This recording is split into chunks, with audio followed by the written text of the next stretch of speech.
Good evening, everyone, and welcome back to another edition of the Absolute Women's Football Show, our last live show of the 24-25 season. And what a way to end it. We've got us being late because we're trying to think of topical tags. We've got Paul putting on his eyeliner. But we're ready. We've got football. We've got football stuff to talk about, and we can't wait to do it. I do have to say, Graham, you do get the prize for being first in the chat this evening. Congratulations to you. And of course, our lovely Ryan, the Mr. Arsenal podcast, says he's got his popcorn ready. I'm going to enjoy it tonight. Even more so, Paul having to say good things about the girls. Oi, I'm putting on red eyeliner for you. Don't you start, Brian. That's why we were late. We're making sure everything's ready for you. And also, he hopes, Paul, get ready, hope that you rip into the big Arsenal channels for their BS as well, since... Oh, he's ready. He's cracking his knuckles. I've seen some. I have a perfect example of one of them in particular. So. Well, there we go. Right, we'll be ready and willing. And Simon's here as well. Good evening, good evening. So let's get started, shall we? So for tonight, of course, joined by the lovely Chloe and Paul. Layout is going to be news, as always. We're going to recap the Champions League final. We're going to talk about everything going on at the Lionesses camp. Lots and lots of drama going on there. And then, of course, we're going to finish with an end-of-season quiz. So if you haven't got a pen and paper or something to make notes with this evening, I will remind you just before we start the quiz, but get ready. There's going to be some fun ones, some maybe trickier ones, and, of course, some obscure ones as well, because it wouldn't be my quiz without them, would it? But are you both well? Are you okay? I'm not in Rose's upstairs bungalow. This is my bedroom that I've been in every week, Sean. So I would be mildly offended, and I might have a go at you. Except we have to congratulate Graham, because Sunderland are not the only team who have pod representatives who won the playoffs. Honestly, what a weekend of football. Arsenal won the Champions League final. Sorry, Chloe. Sunderland got promoted and Charlton got promoted as well. So all of our teams, sorry, Chloe, nearly made such a fantastic impression and got the promotion that they were playing for, or got what they were playing for. So yeah, what a weekend. So well done to Graham and Charlton. I say this as if Graham's like the manager. I'm sorry. Well done, Graham. Yeah, we got there. And again, whoop, whoop. Sorry, Chloe. You know what, Chloe? It has to be said. Chelsea's social media have kept going, and they've kept reminding people every single day that you've won a couple of trophies. Yep.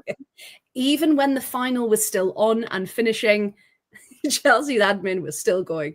But we'll talk more about it. 6 is more than 2. Just saying. Is it? Yeah. I never knew, Matt. Nor do Arsenal fans, apparently. England is red, London is blue. Oh, I like it. Okay. London is England. now, everyone in the chat. I think, team bias aside, of course, when we talk about the final, we'll get your perspective as a Chelsea fan, of course. But ultimately, it's an English team that's won it. The past 10 years, it's only ever been Lyon or Barcelona. So it's a new name. It's a new name on the list. So there we go. So shall we start with some good news, even more good news. We just want to start off by saying a huge congratulations to Guru Wrighton and her partner Julie, who have announced they are expecting their first child. So massive congratulations there. And to all of the certain type of person in the comments, you can imagine, they don't know you exist and they never will. Just a big reminder to everyone out there in the comments. You should see some of them. We won't repeat them because it's not worth it. But yeah, like have some perspective on your life. Like no, absolutely not. And we officially... their viewpoint. What's Arsenal women's hashtag? Because I'm posting that we're talking about them, and I'm going to be nice, and I want to. AWFC. Is it just AWFC? Yeah. Good. I'll post that in. Sorry, I cut you off then, but I was just like, yeah, again. No, that's fine. It's just, all of the strange men in the comments saying, "Oh, I was going to marry her." Well, you weren't. Wait, let's just be honest. It's never going to happen. Especially with the comments you're leaving on social media. Absolutely not. Now, and Sean, exactly. Congratulations to Guru and her partner. Absolutely. And we finally had some definite transfer news. We've been speaking the last couple of weeks about, players officially leaving clubs, if contracts have been renewed, that kind of thing. But we officially got from Manchester City the other day, which none of us were expecting.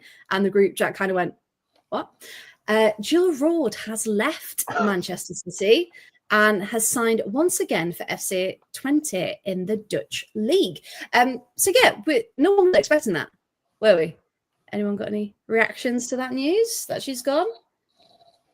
It was. I mean, I was just the same as several clothes and just sorry.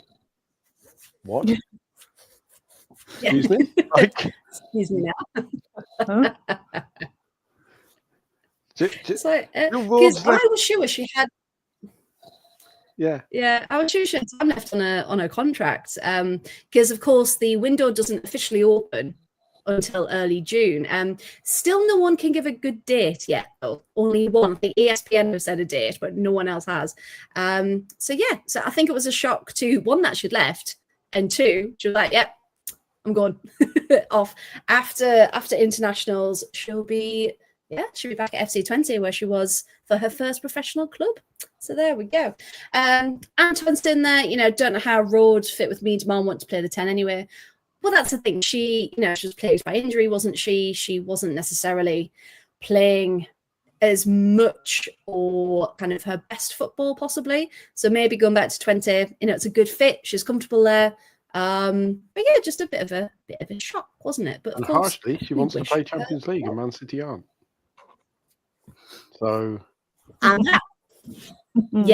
reality, we talked about Dominic Janssen as well when she first came to United, and she kind of said, I'll give it a year. If you're not in Champions League, I'll be off.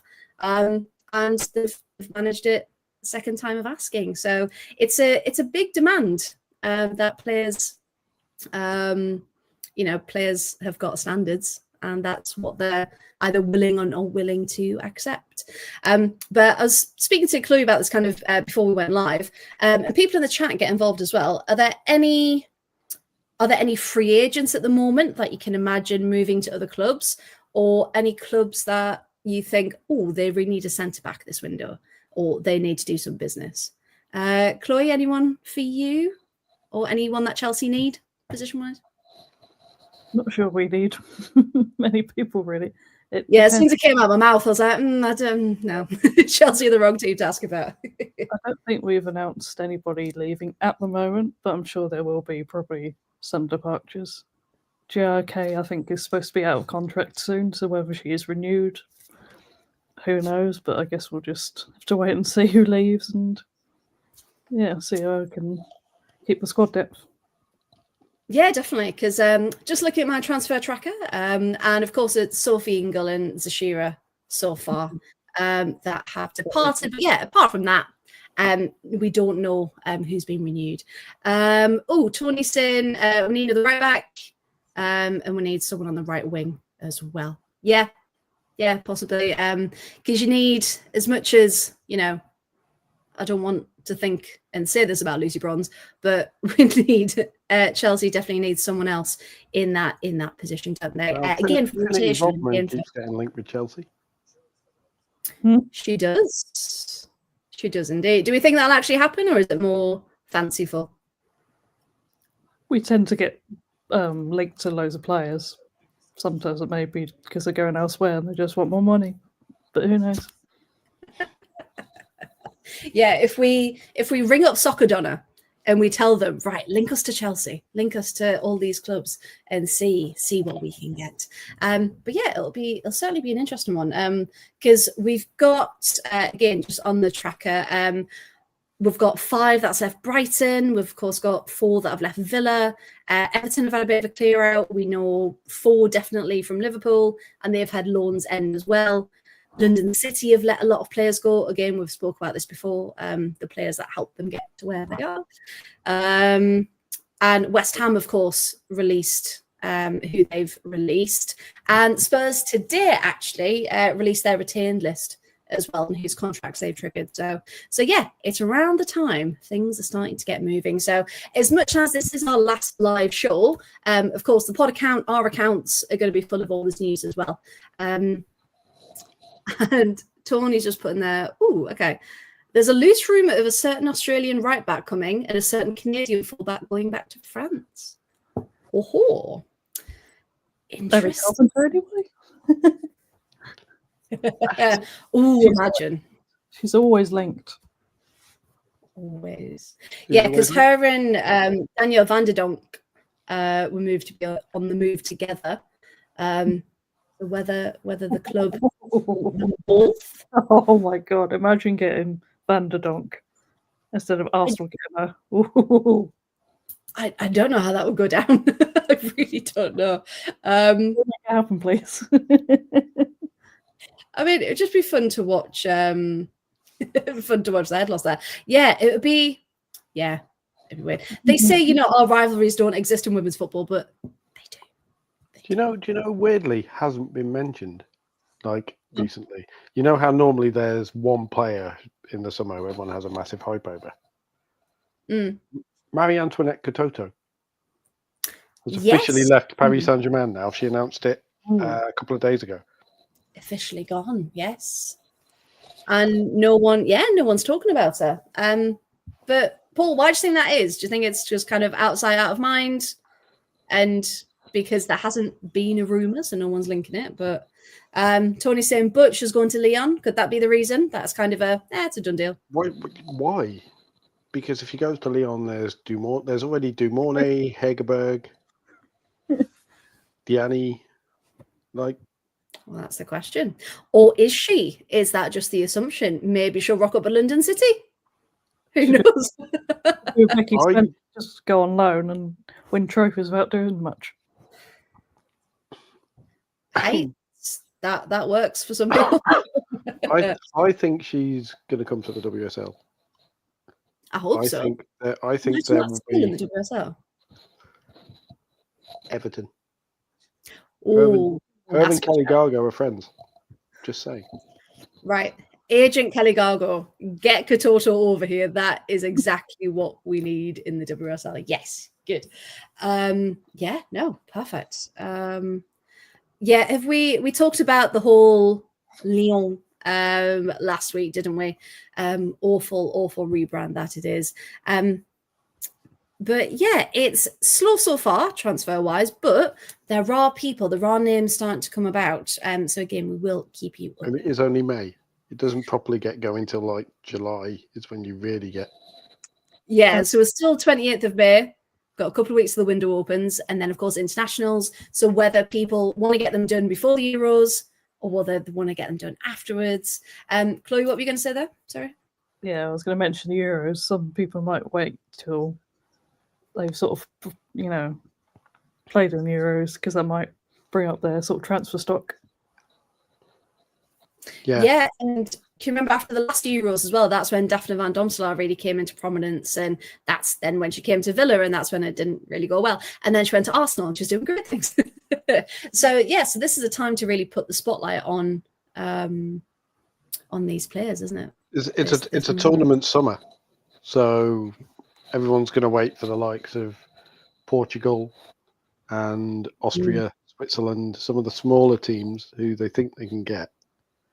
Because let's face it, women's football is so small now that everybody knows the big players. Everyone knows in the Euros. You don't have one of those, when you have coverage, you don't have potential stars of the Euros talking about a German or a French player or someone like that, because everybody knows them. It's going to be the likes of the Swiss, the Portuguese, who are going to be chased, probably by Barcelona. Let's be honest, because Possibly. Yeah. Well, we're hoping from a Villa perspective that Arroyo knows some undiscovered Spanish talent that's just going to sneak in as we've let half the team go. So that's kind of the thinking there. Caleb in the chat saying, who should Arsenal get this summer? I think half of them are still drunk, to be honest. So I don't think it's really what they're what they're thinking about right now. But you know, if yes, well, that's the thing. Are they officially going to sign Chloe Kelly? By the looks of it, yes. I can't see her leaving forcibly if they don't sign her for whatever reason. But yeah, I can't see them not offering her a proper contract. Yeah, because they've got Amanda Ilstedt leaving, they've got Tia Goldie, Lena Hertig, all going, who didn't feature probably as much. But yeah, they need again to strengthen now. Won Champions League, so let's get more in. I can see Ellen Vangerheim being, if she has a big Euros for Sweden, she's like the next big striking talent who everyone's like the likes of Arsenal are keeping an eye on. Yeah. And it's those that are just under the radar but doing really good things. In leagues. Madeline Yanogi is only at Fiorentina. You'll have seen her obviously for Serie A. Yanogi. Yeah, Yanogi's doing very well. Very well indeed. And it's then what I've noticed about a couple of players as well.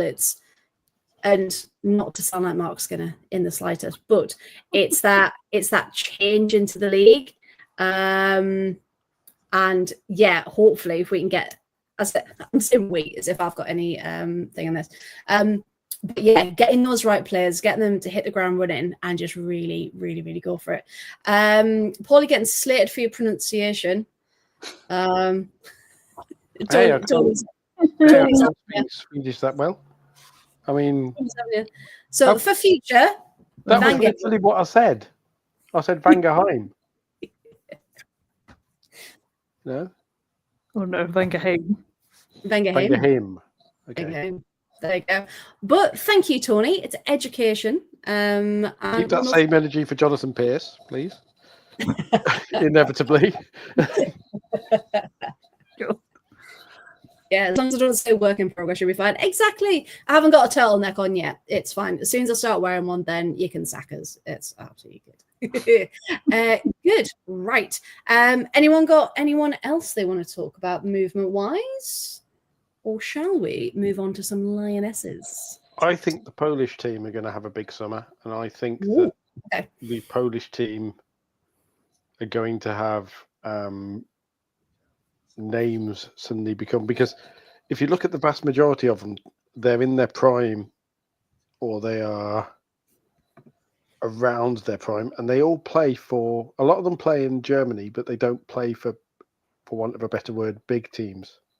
Okay. And a name to keep an eye on, with the funniest Polish name ever because she sounds Spanish, Natalia Padilla, who plays for Sevilla, which is amazing, frankly. Padilla from Sevilla, nice and easy to remember. Padilla from Sevilla. Yes, you know what? That name's come up quite a few times. So when I've been covering the Spanish leagues, and I've often thought she is doing some really good things. So yeah, let's watch for Padilla this summer then. And Adriana Achinska as well, who currently plays for Cologne. Because Natalia Padilla was actually born in Spain. Oh, that makes sense. Well, there we go. There we go, indeed. So, see, it's all these different nationalities. I'm just looking forward to people trying to pronounce some of the Polish names. Małgorzata Mishash is going to be fun. There's also a Dudek in there. Polina Dudek, but a defender, unfortunately. Do you reckon if she ever forgets where she's parked stuff, she says, Dudek, where's my car? Oh, well done. Well done. 20 minutes in, everyone. 20 minutes There you go. Got there before Graham did. And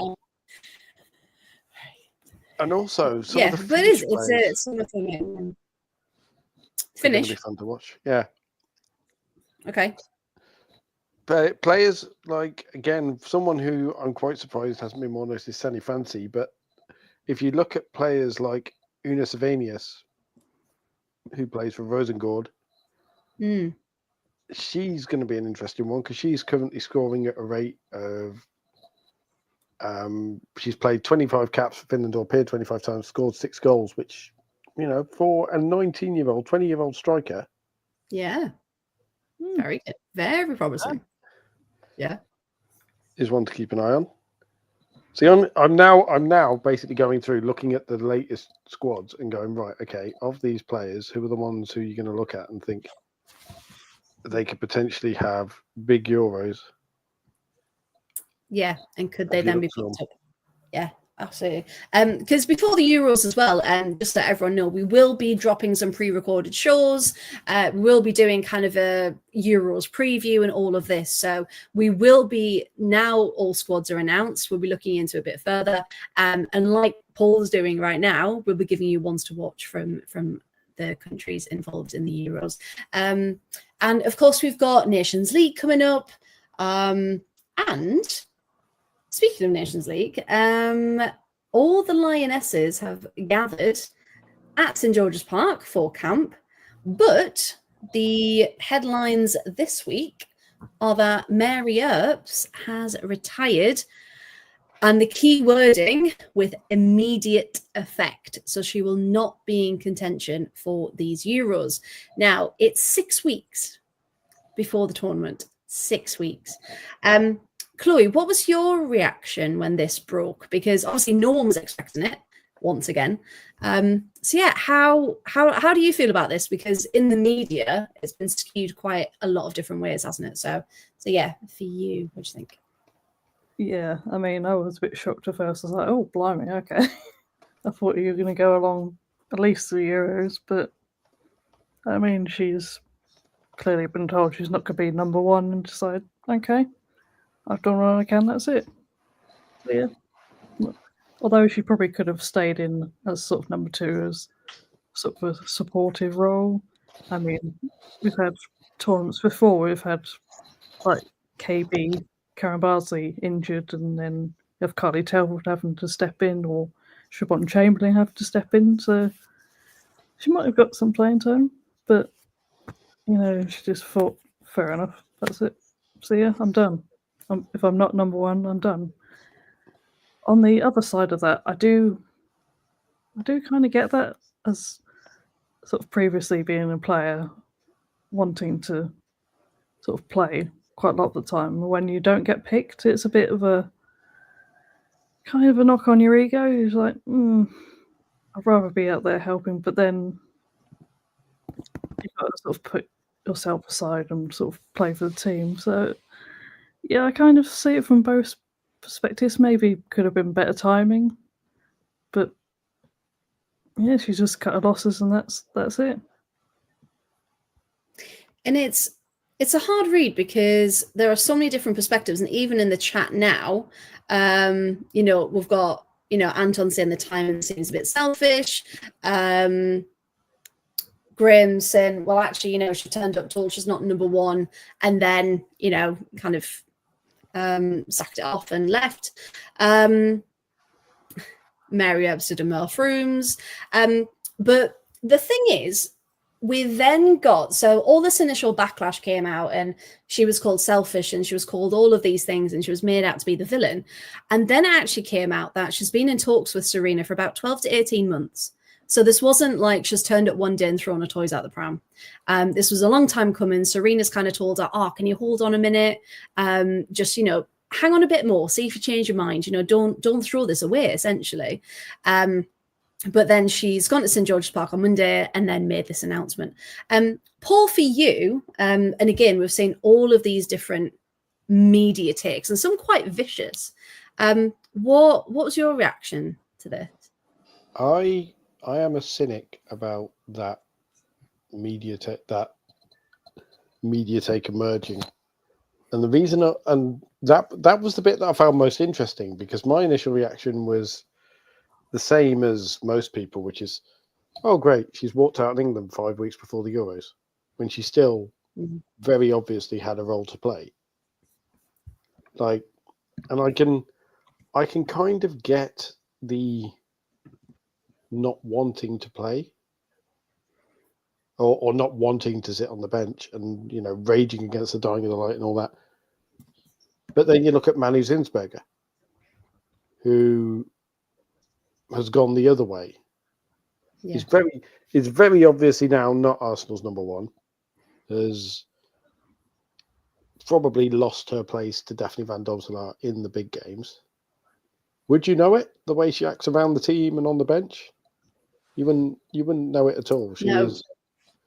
We said this during the live, didn't we? She gets so much stick, but she loves that club so much, and loves, and celebrates everyone in that team, doesn't she? So yeah. And also, in my media analysis, yes, head on, and my cynic head on, I find it interesting that Tom Gary and Catherine Batt both came out with the report that this was a surprise. And if one of them says it, you go, fair enough, sources might be different, blah, blah, blah.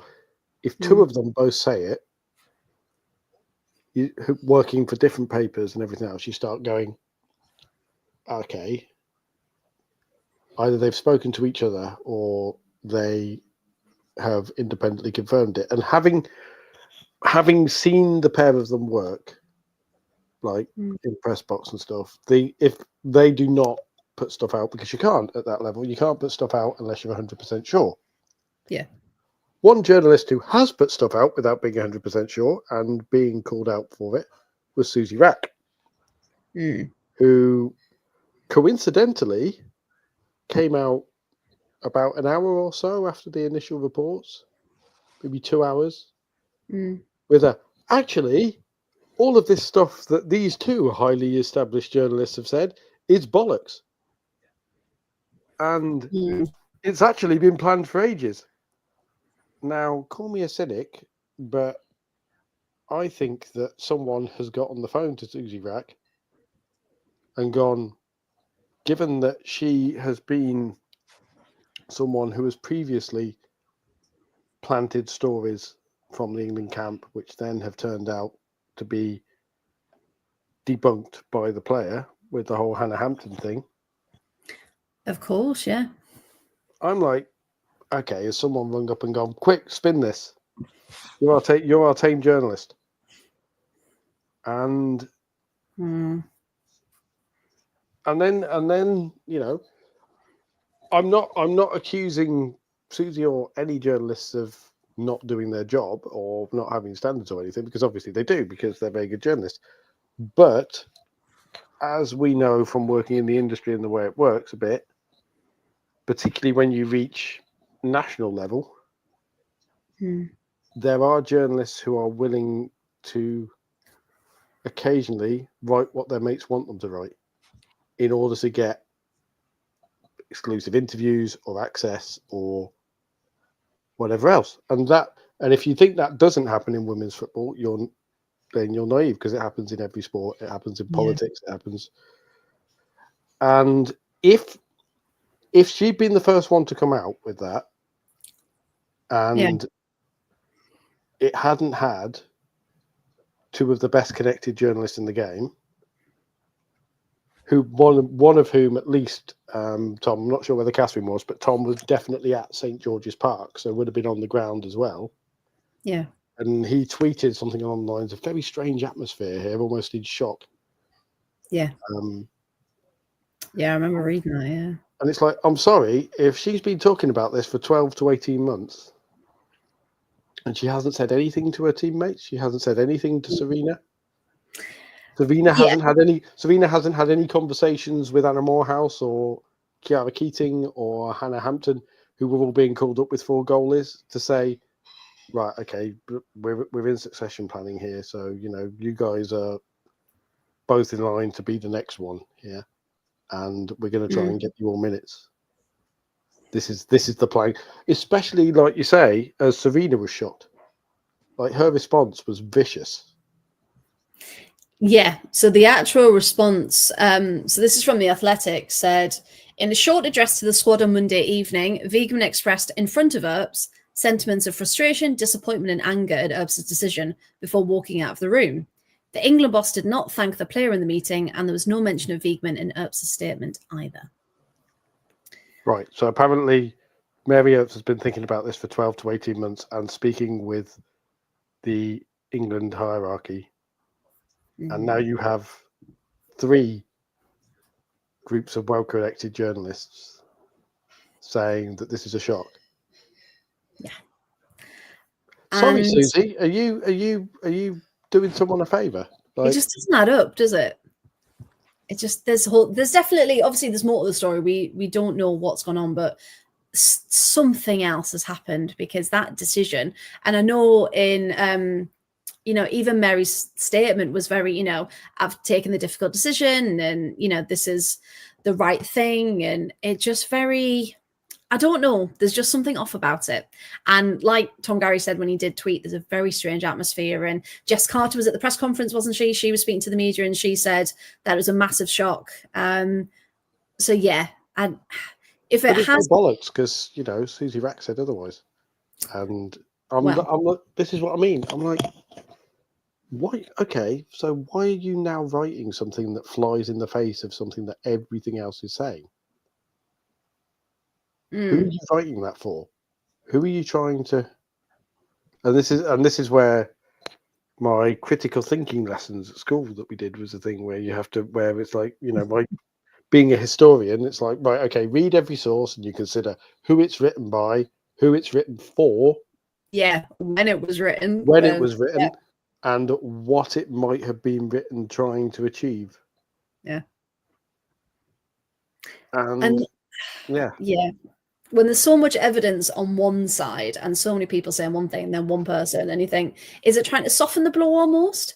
Is it trying to make it a bit nicer that it didn't just come as a shock, and that, she hasn't almost, because if your colleague had done that to you 6 weeks before a huge thing, you'd be fuming, wouldn't you? You'd be really angry at them for almost leaving you in the lurch. So yeah, it's a hard one, especially because they're relying on the fact, I think, that everyone's too professional to turn around and say, actually, Mary's chucked us under the bus here. Yeah. Could you imagine if Jess Carter did that at a press conference? Actually, yeah, it's a shock, but let me tell you all the story. Because, of course, as Anton says, Hampton's the only one with minutes for England now. Because, yes, we've got Kiara Keaton. Yes, we've got Anna Moorhouse. And, of course, Hannah Hampton. But they've all had success in the unders, Keaton and Moorhouse. And we're now going into a summer tournament, a summer knockout tournament, ultimately, if we get out the group stage. And we need players, and we need a good second, don't we? So the fact that Mary won't even be around to be an option for that, I think that's a bit crap. Plus, it's utterly selfish, because all the spotlight's on her now. And there's that documentary coming out as well, and you just think the timing of this, if it is a PR spin, like Anton says, could it have been any more perfect? It's all publicity going in one way. Arguably, allegedly, Mary Earps is not averse to liking the spotlight on her. Perhaps she likes it a bit too much, as has been said. Allegedly, according to sources. Yes. And she's always struck me as someone who was a bit knowing. Like there were certain England players who are either very, very well PR advised, or incredibly savvy, or just know already. Manipulative is the wrong word, but they're very good at directing the conversation. Yeah, I know what you mean. Like, and everything is done with a purpose. Nothing is done altruistically, and it's all part of a bigger thing. And very precise. The best way I can put it is when you watch Millie Bright talking about how she stepped back. and isn't playing. Yes. Yeah. She's literally there, like, I'm knackered. Listen, Yeah, I need a I've break. decided I'm knackered. This is what I'm doing. It's for me. Yeah. Mary And Earps is a bit polished. She's very AI. She's very uncanny valley in her public appearances. She always has a pithy quote, or she always says the right thing, or it's kind of like, yeah, there's natural ability to do that, but there's also It's a shame though, because what she's trying to show and what she's trying to fact, like when she fought for the goalkeeper shirt that's been on sale, and when she, she's had so many brilliant moments for England. We all remember the penalty shootout in the World Cup, and you just think all of these things are so brilliant, and the messages on the whole that she tries to get across has been, what we want from a player. So if this is true, as Tony eloquently calls it, rage quitting, then it's just a shame for this to be the end, and for it not to be at the end of a tournament and see it off properly. Rachel Corley's come back from injury and she's retiring after this international break. You've got other people seeing it to the end of the break, and you just think, as a professional, if you're playing at the top level, and yes, you may not be number one in that starting 11, but she's still part of the team playing at that top level. She's still being chosen. It's not as if Serena hasn't called her up.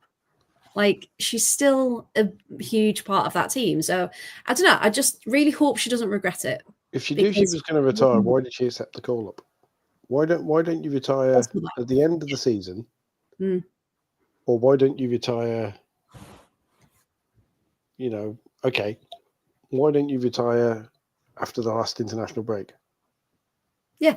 Why don't you? Or if she knew she was going to do this and hasn't just rage quit, why would you not? Why would you not? Because that's the thing with Tony saying as well. Musovic lost her place to Jennifer Falk, but she didn't quit and say, right, well, if you don't want us as number one, you don't want us at all. She waited, she got a place back, and she proved that spot was hers. And that's the thing, you've got to be fighting for that shirt, haven't you, in that place, in that starting 11. And as people have also rightly said, if this was in the works, why haven't more keepers got more minutes? Because surely if you're planning, you need rotation, but also you need competition to fight for that place. So you're not. I think Serena's being blindsided by this, because her statement was the most vicious in what it didn't say that Serena let go. Because and the bit from The Athletic, like you said, about her actually expressing in front of Mary as well, you fucked us over there, ta very much, and then walking out of the room in front of the rest of the squad is either a very clear message of, right, okay, she's not one of us now, she's on the outside and she chose it, so say goodbye to her and then we get on with it. And the way she said, it's disappointing, and eventually we'll say goodbye to her, but we've got a job to do. It's very, go on, bugger off, you'll get your bit, but you're not. Yeah, you're not taking this moment. We've got some matches to win, and you've chosen not to be a part of it. Yeah, a lot. What would give to be a fly on those walls? And just to kind of put this in perspective as well, I've got some news article headlines that have come out recently. So we've got the BBC being very nice. Mary Earps, England goalkeeper, retires before Euro 2025. Then we've got, why is Mary Earps retiring from England now? Shock announcement. Shock retirement could not have come at a worse time. Difficult decision, says Mary Earps. Again, shock retirement announcement. How goalkeeper became Lioness's hero and celebrated national treasure. Mary Earps stuns England teammates. And it's a lot. What was the... And then finally, and one of the more scathing, Mary Earps' ego is out of control. That story read wrong to me. Even though I've spent the last 15, 20 minutes politely sticking the knife in, that article from Luke Edwards really read. It gave me it was an uncomfortable feeling because Catherine Batt wrote one in the same paper that said very similar things, which is, it's left England in the lurch now, and it's a shock retirement. Yeah. And she's followed it up this evening with another one, which is whichever side you stand on, England have been screwed over here. Which again is fairly. That's true, isn't it? It's reflective of what the situation. Whereas Luke Edwards' article sounds like an angry man sticking the knife in and complaining about uppity women with too much ego. How dare she walk out on England? How dare she do this? And it's like, yeah, well, all right, Luke. Your face is getting a bit red there. Do you want a Fanta? Just sit down, have a Snickers. Like, honestly, have a Kit Kat. Just have a Kit Kat. Breathe for a sec. Yeah, it just read as like venom, didn't it? And there wasn't the only angle to that was like angry man clickbait. Like that was what that was written for. I mean, it might be her ego, and there were a lot of people saying, "All right, yeah, her ego is right up there." But it's the moral outrage of how dare she? Nobody would ever do this, and how dare she? Arrogant woman. Why didn't she accept everything that she's already got and shut up and deal with it? Yeah, why doesn't she just accept everything on a plate? Yeah, and it's as opposed to making the point of, she's still got it sucks a bit because she's still got a lot she can offer, and if she's thrown that away because she's a bit pissy about not starting, then that doesn't reflect well on her. I do have to say, yeah, and there's so many good arguments. Apart from one I saw that said, "Do you think she's pregnant?" And again, with the comments under Guru Wrighton's post as well, you just think that wouldn't be retirement, would it? From international, let's just think before we pause.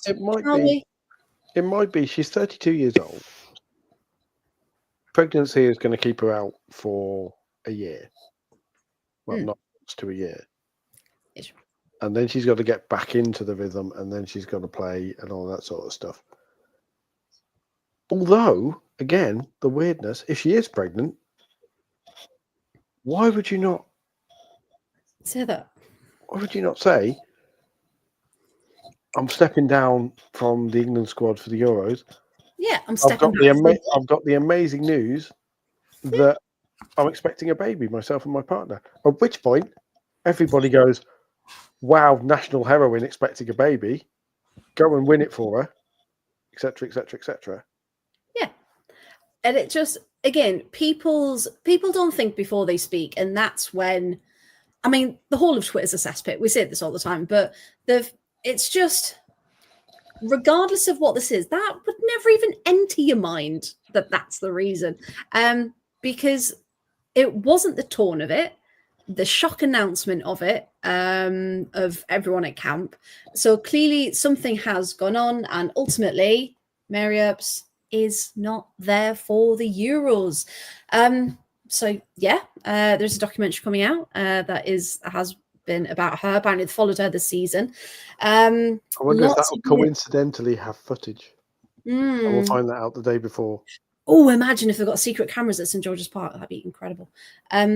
However, lots of United fans have weighed in as well. I don't know if we've got any United fans in the chat, actually. If you are, put your thoughts in the chat. Because a lot of people say, she did this to herself. She left, she went to PSG. She hasn't been at that same level. And, maybe this is a bit similar to what's happened before. So maybe this is something that she does. So it's just yeah. I'm just putting out there, by the way, to please Chloe. Firstly, Mary Queen of Strops. Secondly, which wasn't mine, unfortunately. A whole bunch of other people came out with that. But secondly, I looked into this because I was curious and did my advanced stats thing. And there is a thing called expected goals versus shots on target, which basically expected goals. Yeah. Expected goals is how likely a shot is to go in. And, you know, if a goalie saves it, then fair enough, she stopped an expected goal. If it goes in, it counts. But the way it works is over a season, people go, right, okay, we reckon an average goalie would have conceded this many goals over the season based on the shots she's faced, statistically. And you can work that out. Now, Mary Earps and Hannah Hampton, which of those goalies do you think has conceded every professional season she's played more goals than she was statistically supposed to? Judging by this conversation, I think there's only one answer to that. There is. And that is, for, you know, Hannah Hampton, while playing at Birmingham City, who, with all due respect to them, weren't very good in the Premier League, was stopped 3 more goals than she was expected to, which is huge. For context, Fallon Tullis-Joyce this season, in the biblical season for the ages, her final above expected goals was 5. So an average goalie would have only conceded 5 more goals. So that's how good Hannah Hampton's seasons was. Yeah. So Mary Earps has never had a positive shots versus expected goals. She's always conceded more than statistically she's supposed to. So it's basically Hannah, Queen of Stops, if we're being statistic. And that's the thing. We've all seen what Hannah Hampton can do. This is her time, and it's that natural progression of football, isn't it? Necessarily, I think it's unfair saying she wasn't the same level as PSG. PSG, on the whole, have been a mess this season. Yeah, they haven't had a great season. You're absolutely right, and it's not just down to her. But it was the chat around kind of the move, and I think the whole situation was not great, was it? So that's the thing. It's just there's a lot going on with this story that we don't know. So if we do hear more, of course, we will update you all. But yeah, that's what we've got for the minute. So very divided online, very divided with journalists and fans as well as to what actually happened. But ultimately, she won't be there for the Euros. We also know, as we mentioned, Millie Bright won't be at camp. As she said, you know, I need more time to recover, and fair play to her. Lotta Wubben-Moy has been called up in her place. But we've also had a couple of people mention this in the chat as well. We also had some devastating news earlier, didn't we? That Ella Morris, the superstar that had got called up for the first time to England camp, has unfortunately suffered the dreaded 3 letters. She's ruptured her ACL while at St George's Park. And has returned to Spurs for further treatment. And as Emma rightly says there, you know, it's heartbreaking, first call up, and you think, oh, why has it got to happen now? So a lot going on in that England team. But Laura Blinkilder-Brown has been called up instead. So ultimately, yes, we've got Hannah Hampton, but for both of you, Chloe and Paul, and people in the chat as well, put it down. If something happens to Hannah Hampton, do you reckon Kiara Keaton will be the next choice? Or do you reckon Anna Moorhouse, we know what she's doing in the NWSL, will she get a shout? What do you think? What's the future of England going to look like? For this camp, at least. Yeah, I think it'd be more likely Kiara Keating. But, I mean, Anna's a good other option as well. Fingers crossed, nothing happens to Anna, because she's had an incredible season. But yeah, I think it's going to be Hampton, Keating, and Moorhouse. Yeah, Paul, how about you? I think that's what it's going to be. It should be Hampton, Moorhouse, Keating, in my opinion. Yeah. Because Moorhouse was she goalie of the year in the NWSL last season? I think I so. mean, she's very close. Plus, I want the comedy of everybody going, "Where has Anna Morehouse come from?" It's like, well, she played for West Ham. Who is for she? years. For years. Come on, keep up. And we'll be like, we've been talking about her quite a while Yeah. now. Yeah, hello. As well as everyone else. Yeah. We've been going again. We've probably said more about Anna Morehouse than you guys have. So Yep. in 5. Yep. So and that's the thing. And now, in the longer term, we've got to have a look at who else is going to come through in the squad as well, because we've got our under 23s keepers. Again, are they going to make that next step up? You've got your Kayla Rendals, your Fran Stensons, that kind of thing, and just who is gonna make that jump, if anyone, or is anyone else gonna come out of the woodwork maybe? I think Kayla Rendell's stuck now. Yeah. I think her move to Man United was a bad one because Fallon Tullis-Joyce has cemented herself now as Man United starter, justifiably. Yeah. And Kayla Rendell isn't getting in there, and Safia Middleton-Patel is getting time with the Welsh national team as well, so could potentially good shout. Yeah. Overtake her. And it's interesting. I heard from someone with links to Southampton this season that Southampton are a mess, and the reason they fell away this season is because the new board have come in and don't give a shit about the women's team. Not another one. Like the new CEO just basically is there, and they're in the championship, and yay, they'll sit there, and as long as they can stay in the championship, they're not the priority but they're bringing a decent chunk of money in with 3,000, 4,000 people, so they can sit there as is, tread water. And the most heartbreaking thing about that is that we're seeing more in clubs doing the bare minimum and trying to get away with doing the bare minimum as well. And you just think, if you've got a women's team, you need to support them. And if not, bugger off and get someone else who can do the job. Because it's not just a side project. It's not just a hobby. It's a proper women's football team that are in the championship. That's not easily done. I mean, apparently there have been cases where there have been meetings and they've been talking about, right, what strategy for promotion? Someone said, right, what are we doing for the women? And it's kind of been, you what? Like the response from the others has been, you what? What are we doing for the women? Oh, just put some stuff out. They're kind of there. The season's finished soon, isn't it? And it's like, we're concentrating on the men and getting back to the Premier League and all that stuff already. And it's just kind of like, okay, fair enough. So keep an eye on Southampton for next season, and as well, we need to pay tribute to Portsmouth and their manager Jay Sadler, who was Championship Manager of the Year this week. Congratulations to Jay. Yes. League Manager Association Awards. Sonia Bonpastor, of course, winning the WSL one for Chelsea. Of course. Yes, obviously. But yeah, Jay Sadler winning the. Portsmouth have got Manager of the Year in the Championship, and they did what they did, and they're playing at Fratton Park, and they're going to be going into next season with momentum. So it'll be interesting to see what happens down there on the South Coast. Yeah, and especially interesting if Southampton, again, allegedly, have kind of almost given up on their women's team. For Portsmouth to go along, having the setup that they do and what they've done, and just completely, changing and getting better all the time, for them to go to Southampton and be like, right, we're going to show you, and we're going to win the South Coast Derby.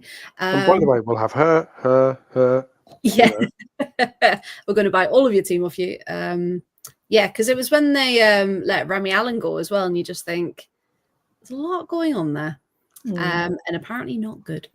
I do have a shout for possible sort of English goalkeepers. Katie Cox, who's currently a Chelsea player, would be one to watch. Oh, yes, and very tall. Yeah, because with is Katie Cox in the unders still? In the youth group? Under 19s, I think. She's born in 2006. God, I feel old. Just the defeat in Chloe's voice. Born in 2006. God. Like, yes, 19. Yeah. So that's the thing. So you'd think bringing people like Katie through, even just as like a training player in camp, or getting them more involved with the under-23s and getting all of these people lined up. Emily Ormond, Sophia Pua, fantastic. We saw what she did for Villa as well. Emily Ormond, I think may have missed her chance already.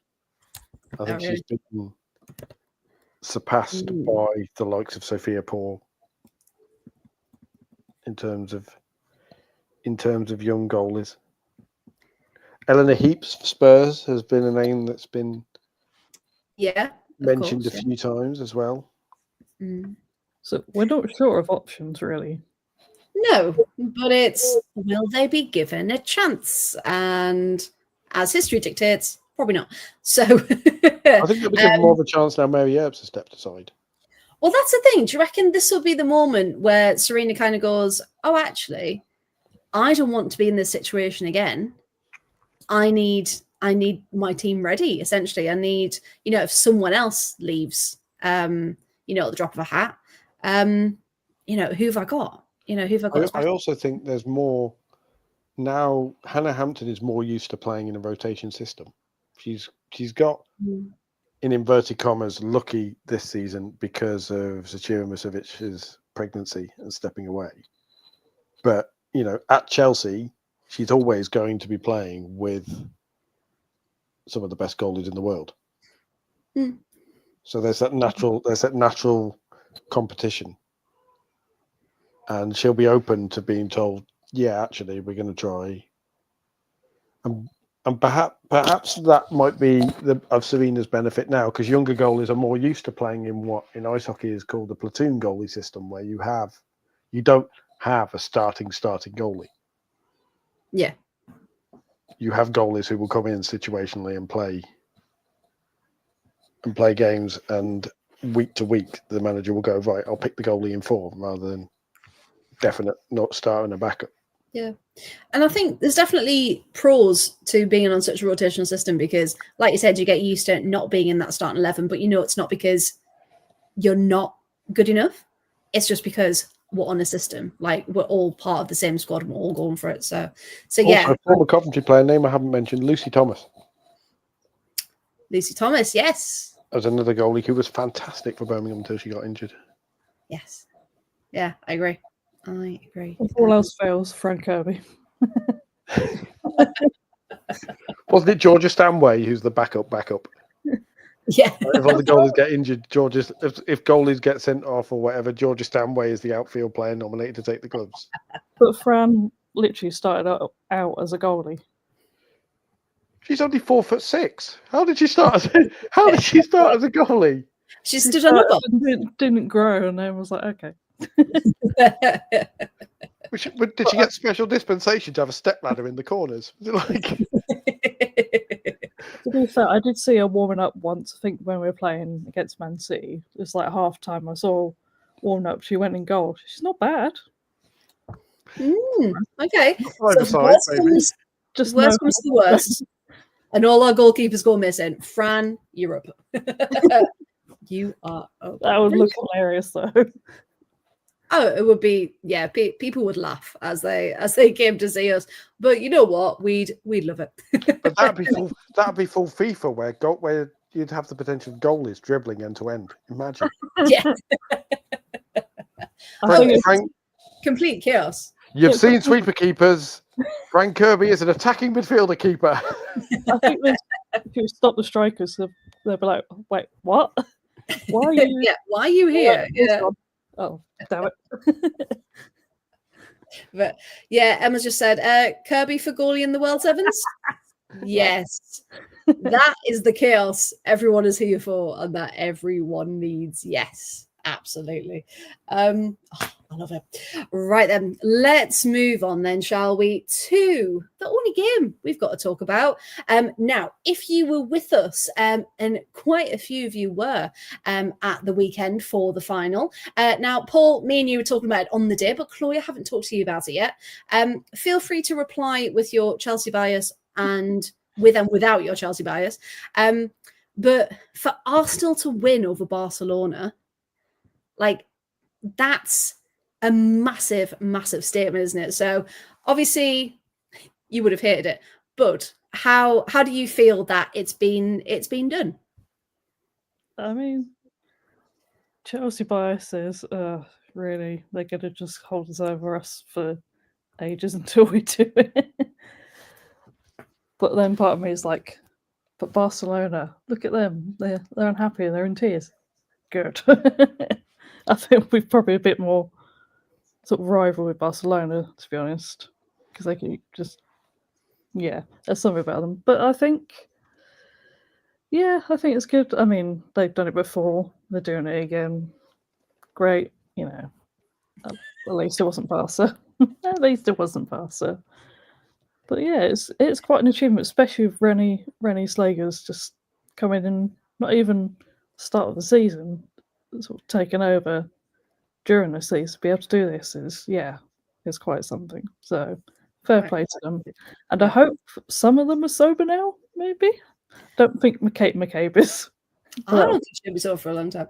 I did like the update that Daphne van Domselaar will not be involved in the game on Friday because she's not fit enough. So either still hungover or she wasn't fully fit to play in that final in the first place, which she probably wasn't, to be fair. Did you actually catch the game, Chloe? Or did you see any highlights? I'm just like, I don't want to. So you didn't see it at all. That's dedication. Not even tuning in. Wow. Okay. Well, Paul, good thing we did then. I would have nothing to talk about now. Ryan saying, this is the moment we've been waiting for. 2 stars. Tony's, equally hates everyone. I despise both teams. Yeah. Told you Jonas held this squad back.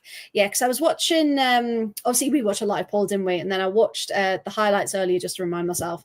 And there was also, Arsenal have uploaded the bench cam, which is fantastic. It's just Renee reacting to every moment, which is fantastic. But there was also the analysis on TNT, which obviously we were watching on DAZN, weren't we? And one bit of it was Renee got asked, you are the only change in this side and you've been able to take them to a Champions League final. So what have you done? And of course, in true kind of humble Renee style, she said, the strength of these players, that's what's done it.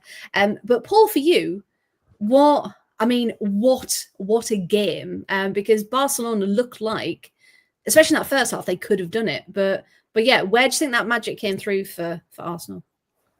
I think the turning point was the disallowed goal. And yes. normally we say it's the turning point is the disallowed goal in, a bad way, if you like. But that was the moment where you saw visibly a change in Barcelona. They were rattled. Like normally, it's interesting because normally when you see VAR intervene and not get given, the team who've conceded kind of go, right, okay, and get on with it. And you don't really see that much emotion. But Irene Paredes' face was full on like that. And you're rattled, lad. You're rattled, lass. I apologise. The assist though. Can we talk about the assist for Blackstenius's goal? Yes. So let's get up to that moment, shall we? And then we can talk about it. So kind of in order, we had chances from Pina, from Payot, none were going in. Badger had lots of long range efforts and it just wasn't falling for them, was it? Alexia's turn in the box.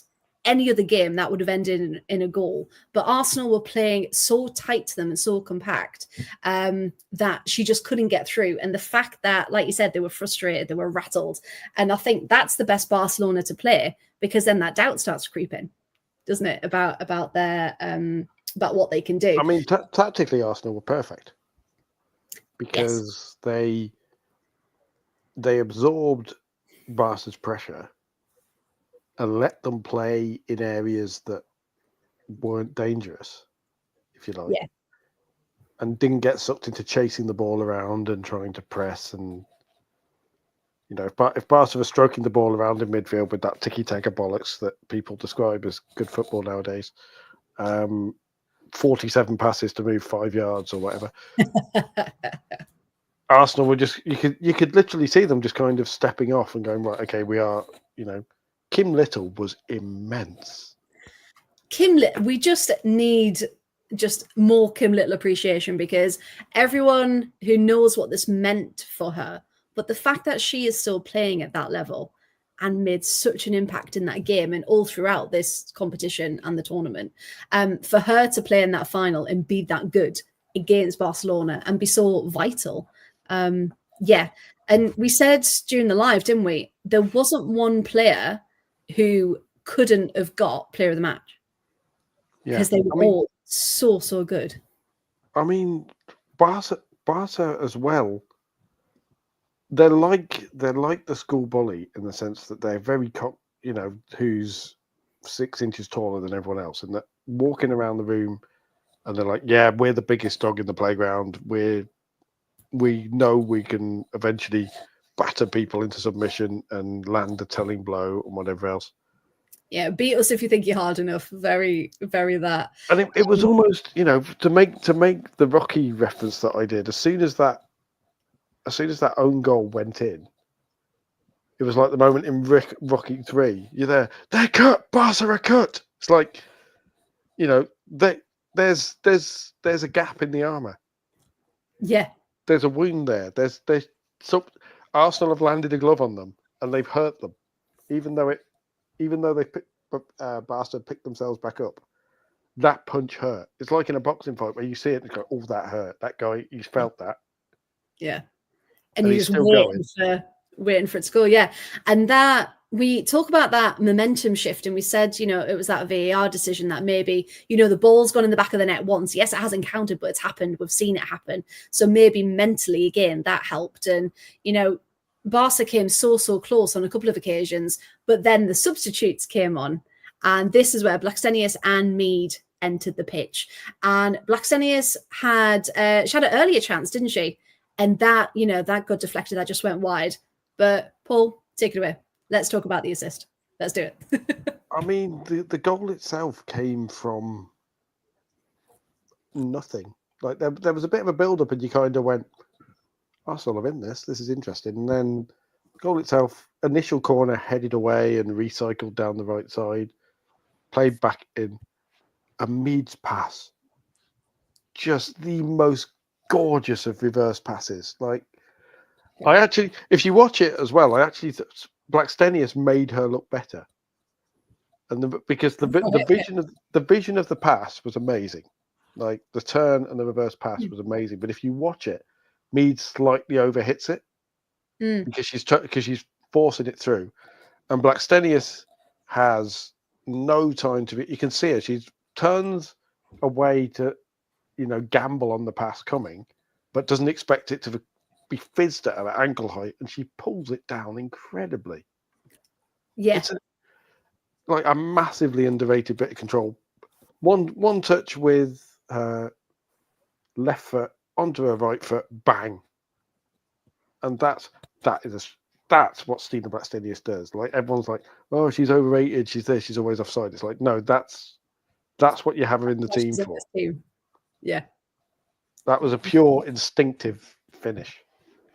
Yeah, because initially, you're right. When she got the ball initially, if she hadn't have had that control, she wouldn't have been able to save it to get that shot away, could she? Because you saw there was that moment of almost not uncertainty, but like, oh God, it's at my feet. Oh, it's coming at this angle. She wasn't expecting it, was she? So the fact she then went on to do that, and that was the winner of all the hate that she gets, the fact that Blackstenius got the winner.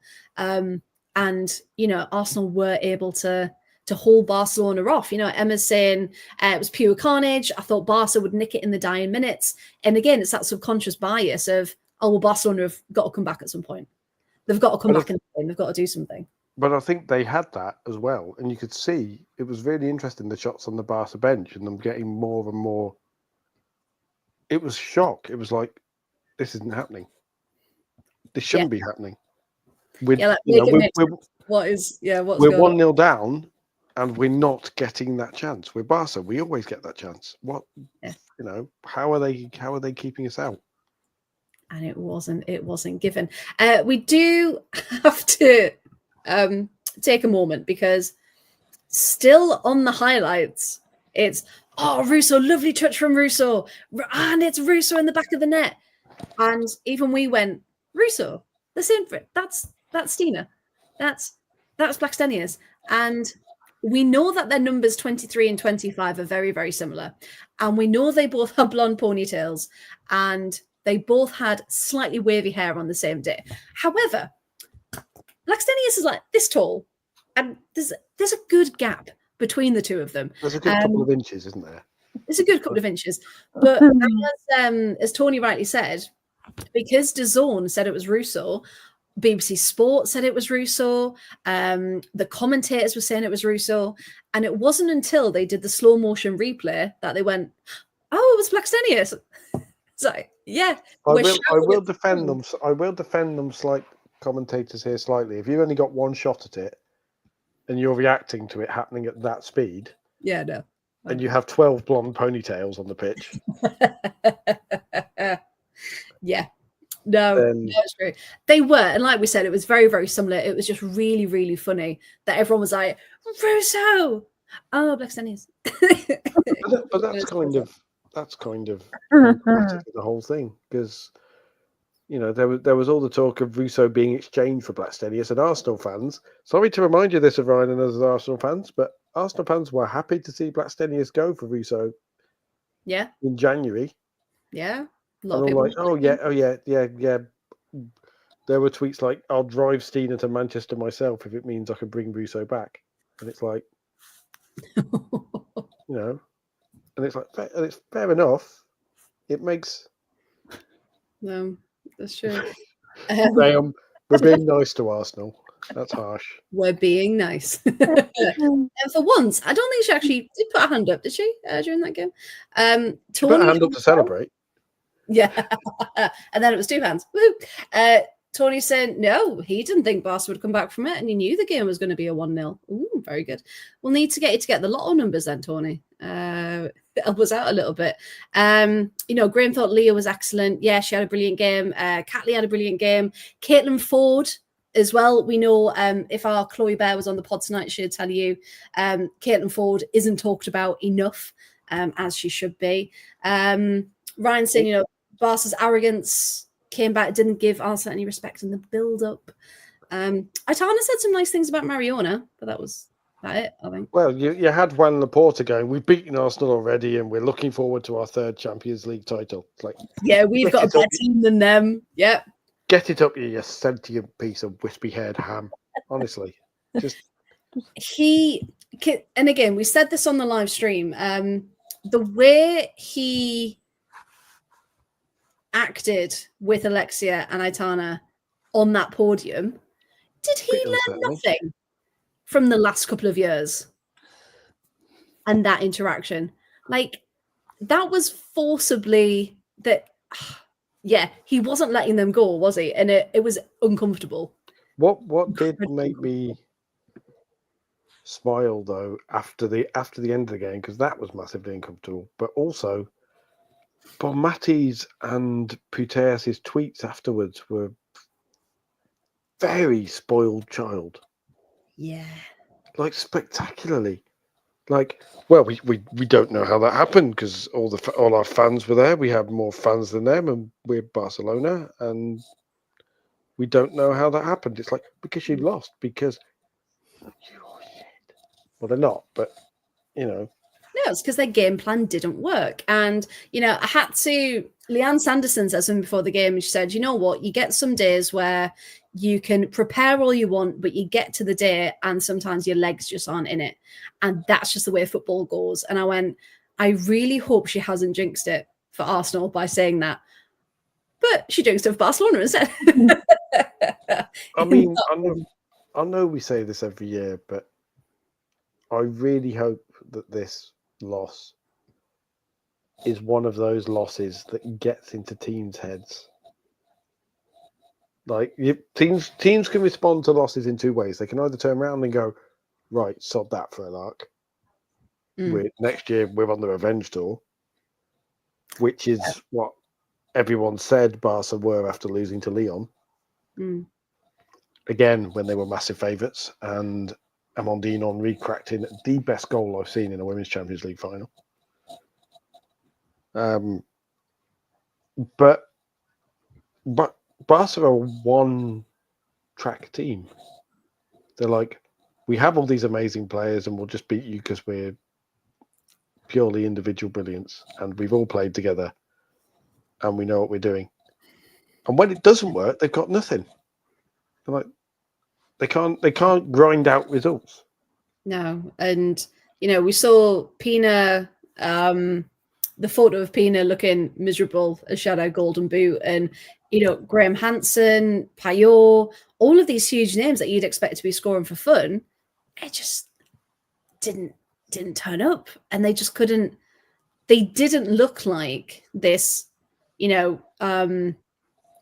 incredible Barca side that everyone was expecting to turn up. They just looked average, didn't they? And I think all credit again going to Arsenal for being able to do that, to set up like that, and to challenge them. And ultimately, as Sean rightly says, they won because they scored more goals. They look like the overrated team they are. They've got an amazing starting 11, 12, and then, like Anton says, they've got a thin bench. Yeah, they didn't bring that many people. Then they've got a lot of youth coming through, but we've had the youth versus experience debate a lot. But yeah, if you don't, they had a couple of names to come on, so they brought on Paraluelo, and yeah, but you're right, it was. I'm going to ask Chloe this and be cruel. I think the team that are going to be most annoyed with that win are Chelsea. Because Chelsea are going to be sat watching that Barca team going, if that Barca team had turned up in the semi, we'd have hammered them. I think it was more we sort of would, I guess, where we were shit and just let them do what I want. We didn't take it to them. We didn't sort of be aggressive. We're just like, yeah, go ahead. Score all you like, and that's the thing, because some people are saying, oh well, Chelsea had to do it over 2 legs, Arsenal just had to do it on the day, blah blah. And but at the end of the day, it's the team you put out for those 2 matches. Because if you put out a crap team for the 2 matches, you're going to lose. But if you put out a good team, you're going to win. So it's a tough one, because you can't compare them, apart from the fact that it was Barcelona and it was Arsenal rather than Chelsea. And yeah, it's just a bit sore. So we apologise, Chloe. But ultimately, Arsenal are the only ones to do it twice, only English club to do it. And as Ryan put earlier, 2 stars for the 2 Champions League titles. And the last thing Ryan really wanted you to do, Paul, men in particular who hate women's football and think it's rubbish, jumping on the bandwagon of Champions League. So I love the fact that I'm now taking requests for rants. Like Paul's jukebox. Paul's jukebox, 57 tracks of Mark Skinner rant goodness. I'd like. Now that's what I call ranting. So that's what I call Polonex. No. Yeah, we see you, you dickheads, is the polite way of putting it. Basically, fan TV, and when I say fan TV, I mean the people who, in men's football in particular, have made a big thing out of hot takes and controversy and hanging around after games and have become celebrities themselves. And influencers in general is an interesting thing in football because there was some controversy this week with women's football influencers, which we're not going to mention, because it has been well and truly discussed online, and there would be no sense us diving into it. But it's interesting that women's football has reacted to the rise of influencers with a lot more cynicism, and I think a lot of that is because of men's football, where you have gobby people turning up and yelling about football every week and somehow becoming popular. But all of them are horrifically laddie, like in the worst possible way. Like in the men's football is what exists and that's it. And, you know, men's football and we, you know, the people who watch that stuff a lot of the time are the worst kind of football lads. Who react to most influencers badly, but react to women in football and having the temerity to do anything in football, which gets them the spotlight horrendously until Arsenal win things. And suddenly all these same people who, and there was one very particular one who goes by the name of Lee Gunner, who I was unaware of, thankfully, not being an Arsenal fan, but he somehow managed to get 45 followers for amazing deep football knowledge, like Mikel Arteta has phases. And, you know, lots of people go, what phase and all that sort of stuff. And I think his amazing thing was Alexander Isak wouldn't make it into the Arsenal team. Yeah, all right, mate. That's why they're trying to sign him this summer. But anyway, he was the one who, as the kids say, got caught in 4K. God, I can't believe I just said that. Wow. I can't Who do you believe think you are? Yeah, it was lit. Sorry, everybody. I don't know who this person is, but I'm trying to be a football influencer now. That's how we have to talk. You know, no hate, just vibes. You know. But anyway, it's how we pick teams now. Vibes. Yeah. Vibes. Chloe's just like, well, I'm never coming on with you again. Like, can't deal with the cringe. Tony's there like you're way too white to say the shit. That's why I'm saying it ironically. I am fully aware of this. Yeah, just as a disclaimer, Paul is not saying this seriously. I am not saying this seriously. I am fully aware of the silliness of me saying it. It's just when you say, not you personally, but people, when you start saying things ironically and then you can't stop saying them. And that's part of your vocabulary, and that's not okay. And so that's straight facts, no printer. So if you want to smoke the pack for it, then get lit. I don't know. I just made that all up to go along. Get the point. This started out as a rant against a certain type of man. Could I really get cancelled, by the way, for saying stuff like caught in 4K? Like, is this a thing? Am I genuinely? I could get cancelled for being an embarrassing old git, but you know. Speaking of embarrassing, Lee Gunner, as we were talking about, basically he did one of those things that people with no vocabulary and think they're saying stuff do, which is quote tweet a total winning celebration with "my club" in capitals, because apparently this is what punditry is now. And basically he then had a whole bunch of people provide receipts for a tweet where he was very uncomplimentary indeed about women's football, and apparently not even women are watching it, and stop shoving it down their throat and all that stuff. Okay. But when they win, they're his team. Until they win. And it's like, were they your team a couple of years ago, fella? No, they weren't. You didn't even know they existed, and you were probably down the pub with your mates talking about who you wanted to sleep with of them anyway. But now, mate, you don't want to sleep with them because they're all lesbians, isn't it? Everyone knows that.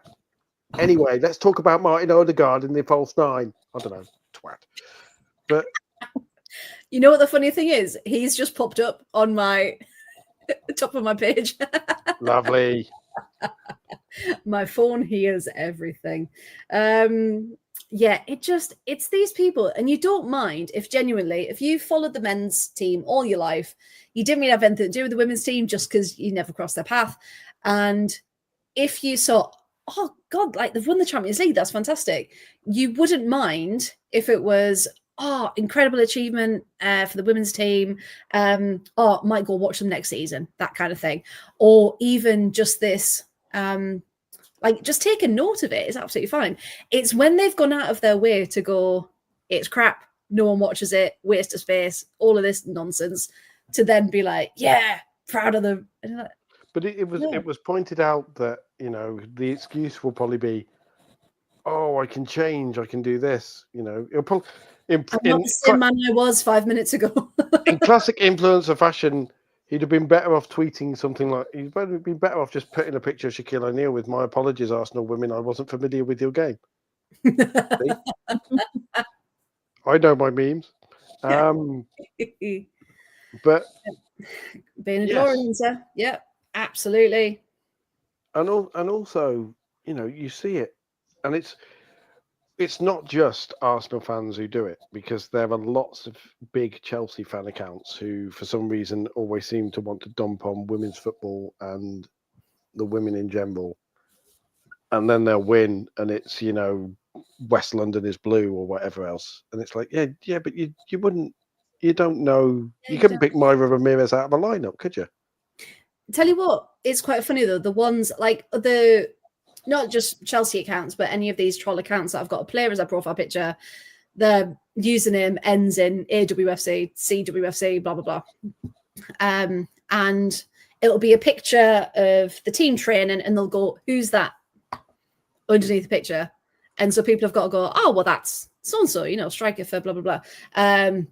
Great. Okay. Is she any good? I was like, well, you says in your bio, you know, ultimate Chelsea fan, ultimate Arsenal fan, all this. Like, just take a slight interest would be nice, rather than, well, who's that? They're not part of my team. What's going on here? The great ones are the ones with the tick accounts, the verified ones, and that always turn up whenever the main accounts tweet about their women's team. With, you know, some inane stuff like, either oh, they can play left back for us or something. It's like, well, they are playing left back for you. That's kind of, it's your club, mate. That's why it's on your the club, mate. Yeah. It's also funny when they go, oh, can she play for the men's team? Because men's team are terrible. Like, insert player here is crap. Yeah. And it's like,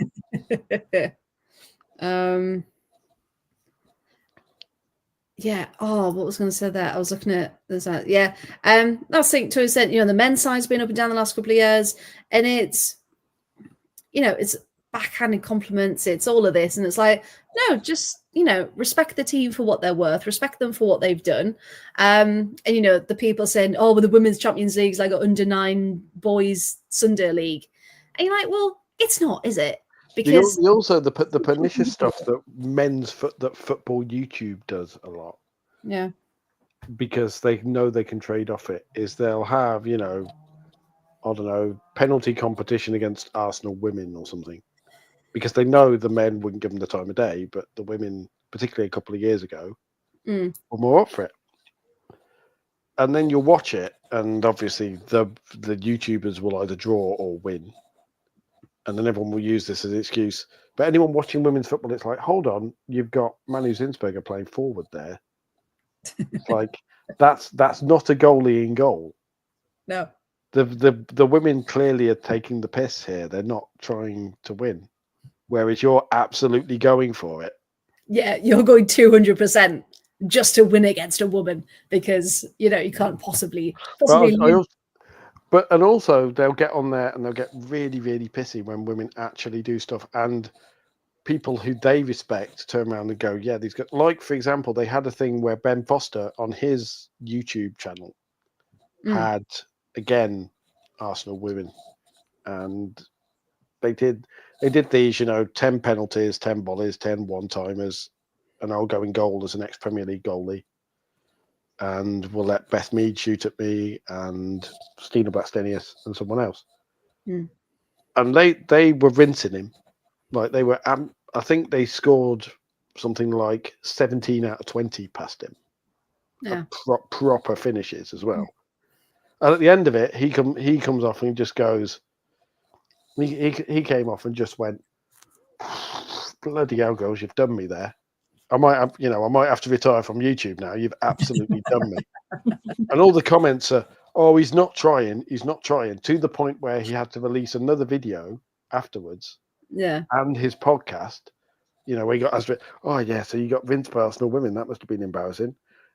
But be honest, you weren't really trying, were you? You've got to look good. He's like, no, I was. I got absolutely done. That 25-yarder into the top corner. Yeah. I got done. They are that good. And it is, isn't it? It's that unwillingness to accept that women can be good at something.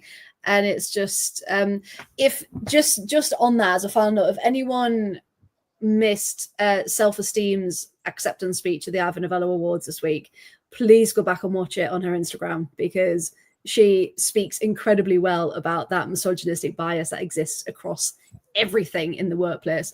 And yeah, she just puts it so beautifully. So that can be my piece of homework for all of you, to go and watch that on her Instagram.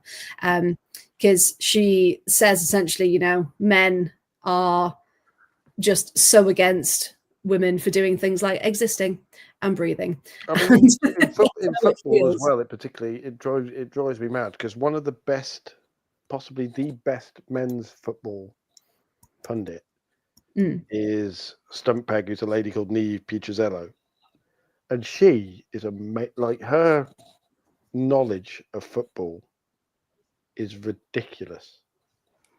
Like she does lots of YouTube stuff, but when she appears on Sky's discussion shows, which are stupid because they usually those of men whose confidence is inversely proportional to their actual football knowledge, and her talking about stuff like who's the best right winger. Yeah. And just and the way she annihilates them, and then in the comments it's just, oh yeah, but she still doesn't know what she's talking about. It's like, sorry. Or it's always the guys are crap, which they are, but like, oh, that would be the dream, Graham. Yeah. If for women in football we could get Niamh Pietrzello on here, that would be special. We'll see what we can do. And yeah, it's that moment of, oh, we are a woman, so clearly you can't know as much. And it's like, well, actually we can, and we, we're not claiming to be better than anyone. We're just saying, I know my stuff, and I will argue with you on this point because I know what I'm talking about. So yeah, it just annoys me. Like Ryan says, it's just very clear the amount of football influencers who only consider women's football a thing when they think they can get a few extra views out of it. Yeah, when people are suddenly interested, and as Matthew says there, they haven't done anything since quarterfinal against Real Madrid. It's not a regular thing that they cover, so it's just when it's relevant. And then you have things like Ian Wright. Has everyone seen Ian Wright's reaction to Stina's goal yet? Yes. Just the absolute raw joy from it. And the fact he was like, I told you to bring Stina on. Because he's always been her champion, really, hasn't he? He's always said about her potential and what she's, how good she is, and how she just needs that moment, really, that confidence to be able to do what she does best. But yeah, I love it. We need more men like Ian Wright, don't we? More men indeed. Right then, let's wrap up with the final portion of our evening, the long-awaited and well overdue end of season quiz. So people in the chat, people watching, I know Chloe Bear's watching as well, she's just texted me, for our end of season quiz, get a pen and paper or a device to write down your answers, and please don't put them in the chat. What we're going to do, I've got 16 questions, and we're going to go through all of the answers at the end, And then we can do a little tally. We can do points. Prizes, haven't quite decided yet, but if anyone does win, we'll work it out. Any Merch, questions? please, so we can give hashtag merch, please, so we can actually give out prizes. Yes, we'll get some merch. Now, as I mentioned earlier, some of these will hopefully be nice and straightforward. Some of them might ask you to cast your mind back to the start of the season. Others, just have a go, really. That's encouraging. Others, just have a go. But none of them are as completely obscure that you can't have a go, if that makes it even better. So if you're talking about women who know loads about their subject, now you're going to see a bloke who actually knows goal. Graham said, can I put my answer in the chat after you reveal the right one? Yes, of course. So what we're going to do, we're going to go through all of the answers. No, we're not. We're going to go through all of the questions. Once we've done that and everyone's happy with the answers they've put down, then we'll go through the answers, and people in the chat as well. As soon as we say, right, question 1, this is the answer, then feel free to put your answers in the chat. And you can mark your own work. You can have gel pens if you've got them, sparkly highlighters, that's fine. And we'll just see how we go. As I said, such a naughty teacher voice. You can have your gel pens, sparkly pens. You can underline the date and title. Underline date and title on separate lines, double spaced. The amount of questions I had. Miss my underline in the title? Yes, because we underline it every day. Are we underlining the date? Yes, because we do it every day. Yep, keep doing it. Thank you. We're not going to have any problem with that, because there you go. There's my pen and paper. I was going to say, just a white screen. We're good. It's a Word document. Okay. There is a thing. You'll see me typing into it. Are we ready? Are we ready indeed? Question number 1. This is for Chloe. Chelsea had another impressive season for trophies. How many did they win for 1 point? And which ones were they for another point? So how many trophies did Chelsea win this season? And which ones were they? So again, keep your answers to yourself until we're ready to go through them. And let me know when you're done. Or at least that'll be one. One out of. Well, hey, if you've got both parts, and that's 2. Don't worry. 2 out of. Yeah, okay. A couple of them have got a couple of different parts in. Okay. Question 2. Sorry, Chloe. On Saturday, we also crowned more English champions as Arsenal beat Barcelona in the UEFA Women's Champions League final. Part A, which year did Arsenal first win this trophy? And part B, what was the competition known as then? What do you mean, what was the... It hasn't changed that much. It wasn't called the UEFA Women's Champions League, is what I'm saying. So what was the competition called? So which year did they win it? And what was the competition known as then? All right, Tony, giving it stacks in the chat. Behave yourself. First he corrects my pronunciation, then he gives it stacks in the chat. Honestly. Let's say, Tony, if you want to come on 1 week, mate, feel free. Proper Chels. Yeah, as Graham rightly says, they're all easy if you know them. Yes. If you'd asked me who'd scored the winner, I could have told you. Well, I hope so. Just been talking about it for half an hour. Right. Number 3. Cast your minds back to the opening day of the season. God. How many goals were scored across the opening weekend in the WSL and the Championship? So we need a total of goals scored in that opening weekend. Again, have a guess. Have a go. Fucking hell. You can either have a total or you can go for WSL or Championship if you want to.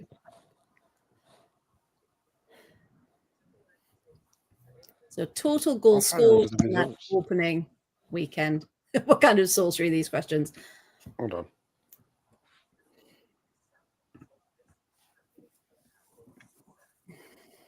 And remember, no cheating, anyone. This is why I'm sat, so you can see I'm not typing stuff in and searching. Now I can see your counting light. Right, that was 4, 5. I might have to take my socks off soon.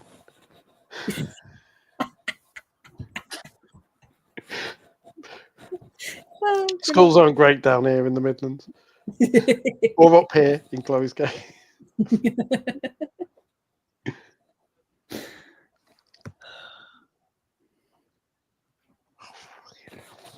I'm probably off. Broadcasting history. There's award-winning content. The three of us just sat here going, like, Carry that over. carry the one. It's that clip of that Always Sunny in Philadelphia. Just things appearing. Like Sherlock, you'll just see gold highlights appearing around my ears and all sorts. Just as a completely different note, I've just had a DJ like my story on Instagram. I have no connect. I've never heard of him before. But if anyone listens to Radio 1, Charlie Hedges, Ariel Free, Danny Howard, and Sarah Story all follow him. Ooh. And yet he's liked my story about the pod. How's that happen? Anyway, yes. Right, have we got a number? Yep. For those calls? Yep, good. I've just gone for my lucky number, to be honest. That's the level of ball knowledge, as the kids say. There you go. Got a number. Yeah, that works. Right, number 4 then, number 4. On that opening weekend, we had 3 newly promoted teams. And they only picked up 1 point between them. So my question is, which were the teams that were promoted? So you can get that one. This is WSL and Championship, by the way. And what were the scores? Oh, behave. But that's optional for an extra point. So which teams were promoted in the WSL and Championship? And what was the score?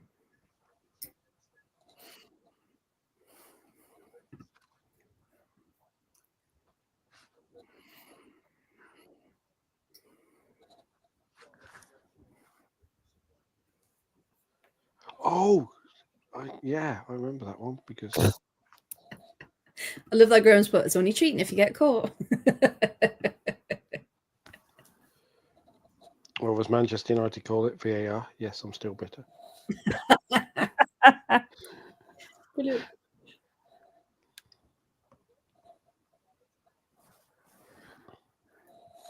Do you have to have all 3 scores or just the one of the team that got the point? When we get to the answers, I shall judge what points should be rewarded. If you can get all of them, great. But if you can just get the one with a point, then that's fine too. Okay, number 5. Moving into October. That's for Sam. I saw it, Sam. I saw that. Okay, moving into October, in the WSL, we had the only instance where both teams received a red card during the match. Which match was it, and who got the red cards? So it was the only time this season in the WSL that both teams received a red card in the match. Which game was it, and who got the red cards? Oh, I hate my brain because it's thinking of the one last season, not the one just gone. It's in there somewhere, but I'm just like, which? I can tell you the home team are based in the south. Oh, well, that narrows it down in the WSL, doesn't it? Jesus. Well, you know it's not in Manchester, so that's fine.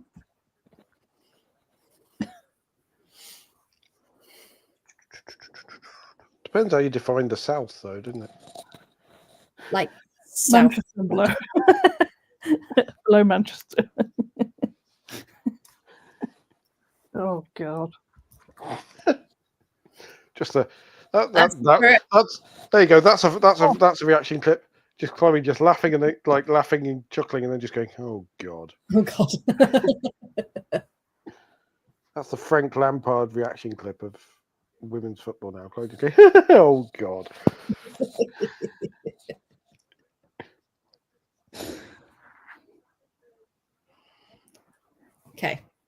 Have we got an answer, do we think? It's wrong, but I've got it. Sounds just great clues here from Freya. The answer relates to the question.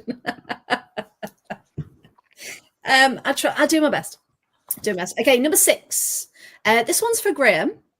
October in the Women's Championship was great scoring-wise for Charlton, as they registered the same high score for both their games against Sunderland and Newcastle. But what was it? So Charlton, same high score against Sunderland and Newcastle in the Championship. But what was it? And I can offer you a hint. It was a draw. Oh, bollocks. Quick. Well, that screwed it, didn't it? Grim. Oh, yeah, you might actually know an answer. Also, did someone just turn on an old Sega console, or was that just Chloe making a thoughtful noise? Just kind of, It's like, Sega! That's one for the oldest in the chat. There you go. Wow, I'm old. And now I've got the Sonic the Hedgehog cartoon theme in my head. Not even the game. Channel 4 cartoon of it. So about Sega, I remember playing Nintendo 64. Oh, I had to bite my lip then from the YouTube joke. Which again would have confused the young people in the chat. I was just thinking about the noise that a Game Boy made when it flicked on. That was quite nice. Bling! Anyway, okay. Number 7. October also brought about the first of many mid-season managerial changes, including ones that shocked our very own Paul on the pod. Oh, bollocks, I knew this was going to come up. But my question... Has it? For who? When was that? But my question to you is, how many new managers did we have in the WSL this season? Now, that includes newly appointed for this season, / who's come in to take over. So how... And you can name them. You don't have to number them if that helps. Do caretaker managers count? They can. They can. They don't have to, but they can. In one instance that I'm thinking of, there was a caretaker manager that stepped in and then relinquished the title when someone else came in. So yeah, you can if you want. That's going to be on the end of season montage, isn't it? That's going to haunt me. I'm going to be there. 10 years time. I'm going to be there. We'll all be there. Team Chaos at the Women's World Cup final. The intro montage will be like me going. Has he? Gareth Taylor's going to be managing Morocco or something, and you're going to be like, "Hang on, it was it." Well, we all know one now. There we go. So yes, just to confirm, the interims count. Yes, put them down in your list, and we'll talk about it in the answers. Because some just had a straight away, right? They're out, new ones in. Others did have caretaker managers. So.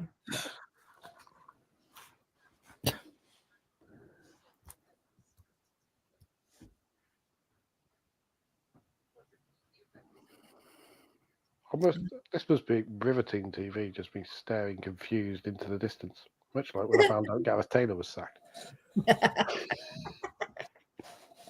No, he departed. And let me know when you're done so we can go on to the next question. Newly appointed, so new managers at the start of the season then?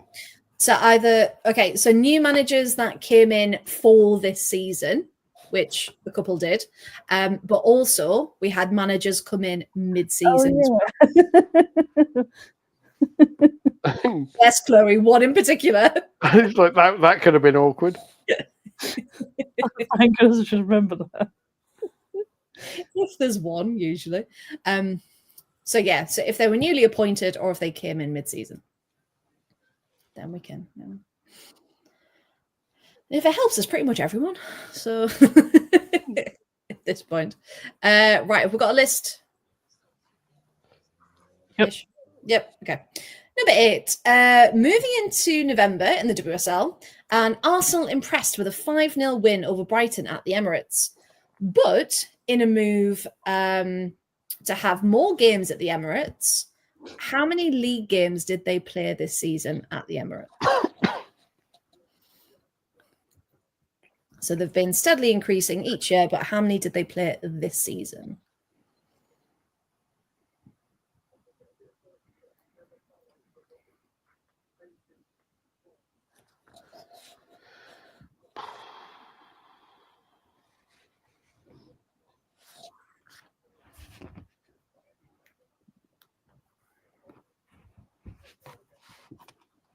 Because they had some weird ones at the Emirates that you'd expect to be at Bournemouth. If they had to. Just laughing at Nessie. Hey, Siri. No cheating.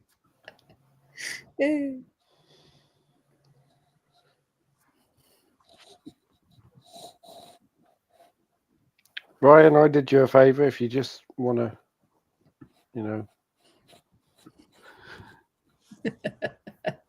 Yeah, no one private message Paul to give him the answer. Okay, we ready for the next one? Okay, number 9. November in the Women's Championship was a step forward for Portsmouth, but what happened?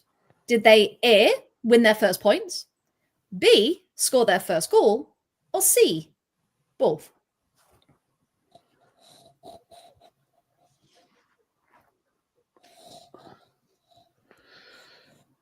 At least your hamsters are running, Graham. Mine are flipping dead.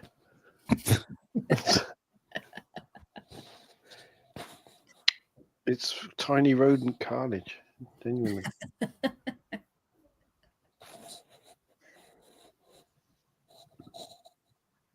Okay. Are we good for the next one? Chloe, another one, hopefully. That might be good for you. If we don't get this, then you're no longer a Chelsea fan. Okay. Number 10. In the final match day before the Christmas break, Chelsea dropped points for the first time in the season against a surprising adversary. Part 1, who was it? Who were the first team to take points off Chelsea? But also, can you name the other 2 teams who took points off the Blues? God. Oh. Those are teams you least expect as well. Well, so Man United and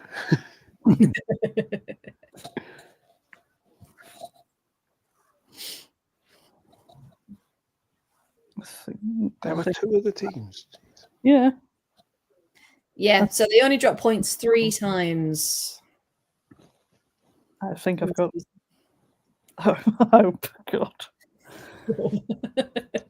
This is when you confidently answer, and I'm like, no. I've got it. It's like, no. Okay, number 11. This season, again, this whole fleet should be a nice one. This season, we called for an expansion multiple times to the league, as Chelsea was sick of the sight of Manchester City. How many times in a row did they face each other? Oh. And for a bonus point, what was the aggregate score? Oh, no. For a bonus point, can you give me the order of the competitions? It's just for a bonus point. You don't have to do it if you don't want to. I need every bloody point I can get. So how many times in a row did they face Manchester City? And for a bonus point, in which order were those matches for the competitions?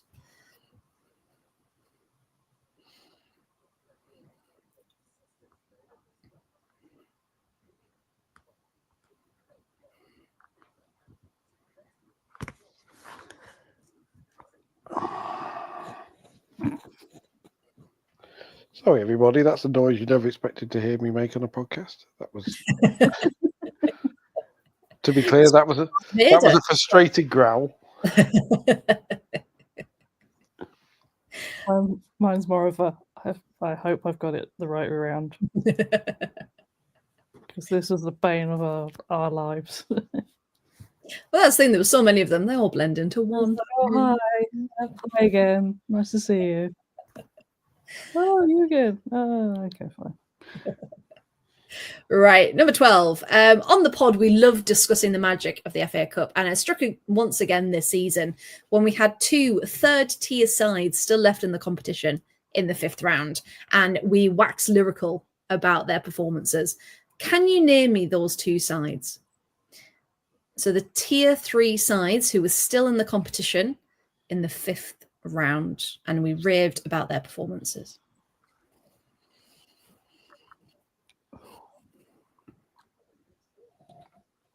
Probably give too much of a clue to say I don't think one of them should exist.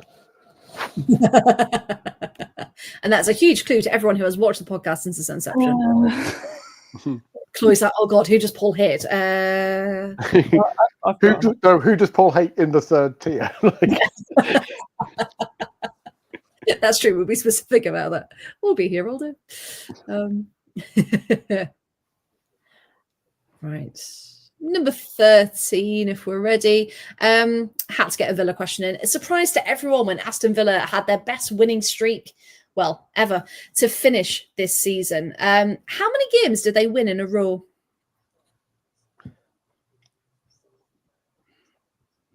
I'm so chuffed that I knew the question. I knew what the question was going to be before you finished it. Based on that Matthew's asking how long it did take to do questions. Not long. I have a lot of stupid information in my head that I just needed to. But don't worry, we're nearly done. Okay, so the next 2 are some stats that were very well publicized and hopefully shouldn't be too bad. Okay, number 14. Who were the Golden Glove winners for the WSL and the Championship?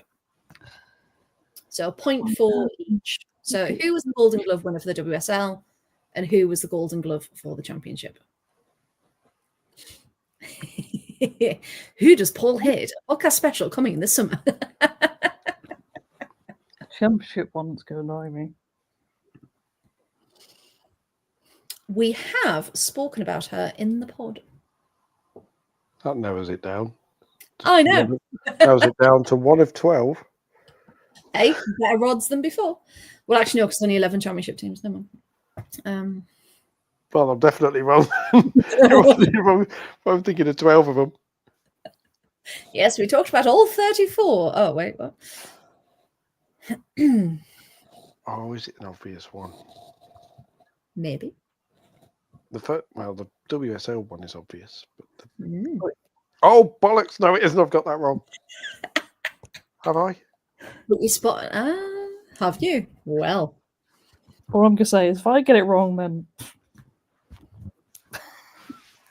there's another clue. I loved it. It was just a reaction. Go away. Okay, 30 more seconds. We're nearly there. We're nearly there with questions, and then we can go through some answers.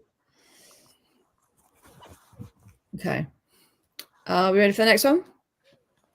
Yep. Okay. Who was the Golden Boot winner of the WSL? And who was the Golden Boot of the Championship this season? Oh, so the Golden Boot of the WSL and the Golden Boot of the Championship. Emma, very helpful there. I know what club she plays for, but I cannot remember her name. Well, unfortunately. I can't even remember. Can I remember? All right. I'll just say any Scottish people who watch this show. I'm part Scottish. Just putting it out there. Then even more offence there. You'd never have known.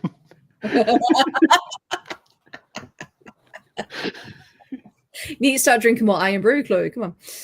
Right. She's gone, McEmma. Right. And the last You can't change the laws of physics. Sorry. Don't even know where that one came from. Quick, do the last question. Okay, the last question is a bonus question that was submitted privately after my plea for questions earlier. And by the play, you can probably guess who submitted it. Courtney Brosnan made the most saves this season, more than any other goalkeeper. But how many saves did she make? So Courtney Brosnan made the most saves this season, more than any other goalkeeper. But how many saves did she make? Oh.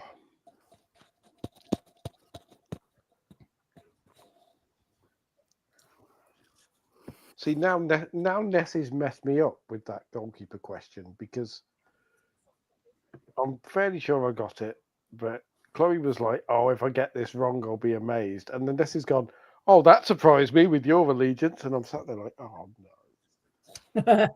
I'm overthinking it now. Graham, you're absolutely right.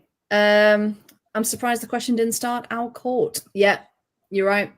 In fact, the message was... So the actual message, how many messages did Courtney Brosnan? Our court, we love our court. So the message read, also, I beg you use the stat of our court in the quiz. And it's true. Yes, Matthew, it's in the WSL. So overall, this season, just in the WSL, how many saves did she make? Can we have, like, if you're within 5, you get it? Nearest gets the point. Sure. Yeah. Nearest gets the point.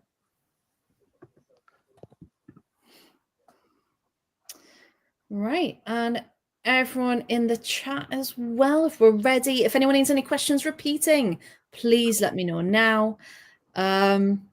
If not, we'll go straight to some answers. So, are we all good? Yep. We ready? Okay. Right. Number one then. And again, put your answers in the chat if you've been taking part. Thank you very much if you have. Chelsea had another impressive season for trophies. How many did they win and which ones were they? Chloe, how many did they win and which ones were they? 3, WSL, FA Cup, and the Subway Cup. Perfect. 2 points if you got all of those. Thank goodness for that. I mean, I called it the BDSM Cup, but it still counts. Yes, that counts. That counts. Everyone knows. And well done to Matthew, well done to Emma. Sean saying, can you please repeat all of them? Well, what I'll do, before I read the answer out, I'll quickly read the question. So if you're really quick, you can get your answer down. Do you reckon they can call it 50 Shades of the FA Cup? Well, apparently we're going on vibes next season. So yeah, probably. So it's going to change. Graham says, I had no problem with the questions, but the answers were a different story. All of it. Okay, so on Saturday, we said we crowned more English champions as Arsenal beat Barcelona. Which year did Arsenal first win the trophy? Did anyone have a guess? 2007. 7, yeah, perfect. Yep. 2007. And what was the competition known as then? UEFA Women's Cup. Perfect, yes. Yay. So 2007 and the UEFA Women's Cup. Brilliant. Well done. Doesn't feel good knowing that, but there we go. Hey, it's points. Win prizes. Oh, you get 1 point, Emma. She was 4. Shh. 2 points for Tawny. You were 4. That was, oh God. I know, that's when all of us go, oh God. I was 13. Yes, Emma, you get a point for the year. There were 2 parts to that question. So a point for the year if you got it right, and a point for the competition. I was 24. Yeah, I don't think just a absolute silence. I was 14. Has everyone mourned my lost youth then? Just absolute silence. It's just the working out, because I need to check with Georgie every time I put my age down. I'm like, how old am I? I have no idea. I have no idea. Okay, so well done if you got those. I was. Yeah, I was this old. Yeah. I was 11. I was 8. I was 4. I was 23. Ah, there we go. I was 9 when I went to my first women's game. Well, there you go. Good. 2003, Arsenal versus Fulham, nationwide League Cup at County Ground in Swindon. Very good. No points for that, I'm afraid, but very good information. Gonna save me earlier. Right then. Back to the points. Question 3. Opening day of the season, how many goals were scored across the top 2 leagues? Does anyone want to have a guess? 29. Oh, I went for 23. Oh, not so close. So, Paul, I'll give you a point for that. I'll give you a point because it was 33. It was 30. 33. 33. Yeah, okay, fair enough. I was 10 off. 33. Oh, Nessie was close. 34. Oh, point for you, Nessie. Yes, good.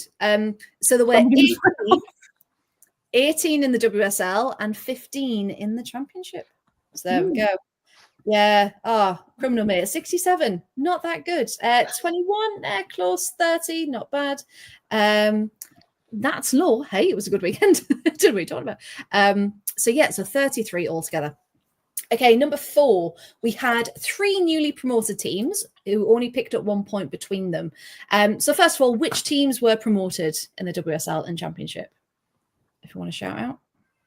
Yeah, I'll go. Palace, Newcastle, and Pompey, I think. Perfect. Yep. So one point for all those 3. Anyone want to hazard a guess at the scores? Nope. The team that got the point was Newcastle because they drew 1-1 with London City. Yes, they did. Perfect. Well done. Well done indeed. Shania Hales and Kosipar Veslani. But the score was as well. He said desperately trying to get another one. I'm going to be told I got the score was wrong. Brilliant. Yeah. And Tony's got it. Brilliant. So is Nessie. Hey, cracking. Emma's put 1-1. Newcastle Portsmouth. No, not quite. So close. Palace lost 4-0 to Tottenham. Yes, they did. Well done. So another point was if you had 1-1 London City Newcastle, Spurs Palace 4-0, and Charlton Portsmouth 3-0, as Graham said as well. There we go. Oh, I didn't even have a crack at the other 2. So that's annoying. It's fine. Points around. Okay, we said moving into October, in the WSL, we had the only instance where both teams received a red card. Which match was it? Any ideas? I think I just went logically. Who is most likely to be sent off? So I went Arsenal Palace. Wow, no. No, well. It's Brighton Villa. See, I'm annoyed because I went West Ham Villa and then remembered Sarah Mading and Hawa Sissoko kicked off. Yeah, before. Oh, yeah. Season before, yeah, good. And Emma rightly says Paula Tomas and Poppy Patterson. Oh, yeah, because I was like, oh, yeah. Even though Lucy Stan started it all and walked away and everyone else got in the middle of it. So it was Brighton Villa. So Brighton Villa was 1 point, Paolo Tomas and Poppy Patterson for the second. There we go. Okay, number 6. We said October was a great scoring month for Charlton as they registered the same high score against Sunderland and Newcastle. But what was it? 3-3. 3-3. Yep. Very good. 3-3 against Sunderland and Newcastle. Very good. Very good. And well done to everyone. Yeah, of course, Graham got it. And Nessie, well done. Tony's got it as well. Fantastic. And Emma, brilliant stuff. Well done. Was that birth of the ding dong? Or have we coined the ding dong phrase before then? Oh, what a good question. Let's have a look, shall we? So this was October, wasn't it? I think that was our first ding dongs. Because we didn't have, we'd had like 5-0, 3-0, 4-0, but we hadn't had one that was so close. There was Bristol Sheffield 4-2, which was the same weekend, but this 3-3 against Sunderland was the first one that was really, it could have gone either way. So yeah, well done. The birth of the ding dong, as it were. And then the floaty ales and the fundy bees. Exactly. Hey, all here for for the vocab in this podcast. Right, the next one, we're going to need a list. We're going to need some counting. So October brought about the first of many mid-season managerial changes, including ones that shocked our very own Paul. So Paul, we're going to come to you first. Who left? Gareth Taylor for Nick Cushing. So very good. 2. So that's 2, yeah. Sonia Bonpasta, Yep. Who Chloe nearly forgot. who Yep. Chloe nearly forgot. was So like, that's 3. "Oh, shit." Sean Gota and Natalia Arroyo. But who did we have at the start of the season? Oh, bollocks! He was actually, I'll put 6. Yeah, Robert DePaul. I actually put 6. Tell me there's not any more. So Robert DePau, Sean Gorton, Natalia Arroyo. Yep. I couldn't remember the interims, to be honest. That's fine. Leicester appointed Oh, Amandine Mikel. So Amandine Mikel. Mm. Yep. Crystal Palace, what happened there? Dickheads. Yeah. Liv, whatever his name is. Smerud. Yep. So Kaminsky was out. Smerud was in. What happened at Liverpool? Oh, Matt Beard. Yeah. Amber Whiteley. By Amber Whiteley. And of course, Arsenal. Oh, the side of how did I forget? How did I forget Jonas Eidevall getting sacked when it was all I talked about for the first I month? remembered. Oh, and of course, Brighton's Vidicic as well. Oh yeah, because it was new. Yeah. Maybe it's just unimportant. Everyone else covers the top 3, so I was focused on. I forgot Amandine Mikel, so that didn't go. I almost forgot Sonia. I was like, it feels like she's been here forever. So it does. So, including all of the interims, there should be 14. That's a lot more than 6. Oh well. I'm just really laughing at Emma. Natalia Arroyo, RDP, Sean Giaita, Nina's for Renee, Nina's Fear Renee. No.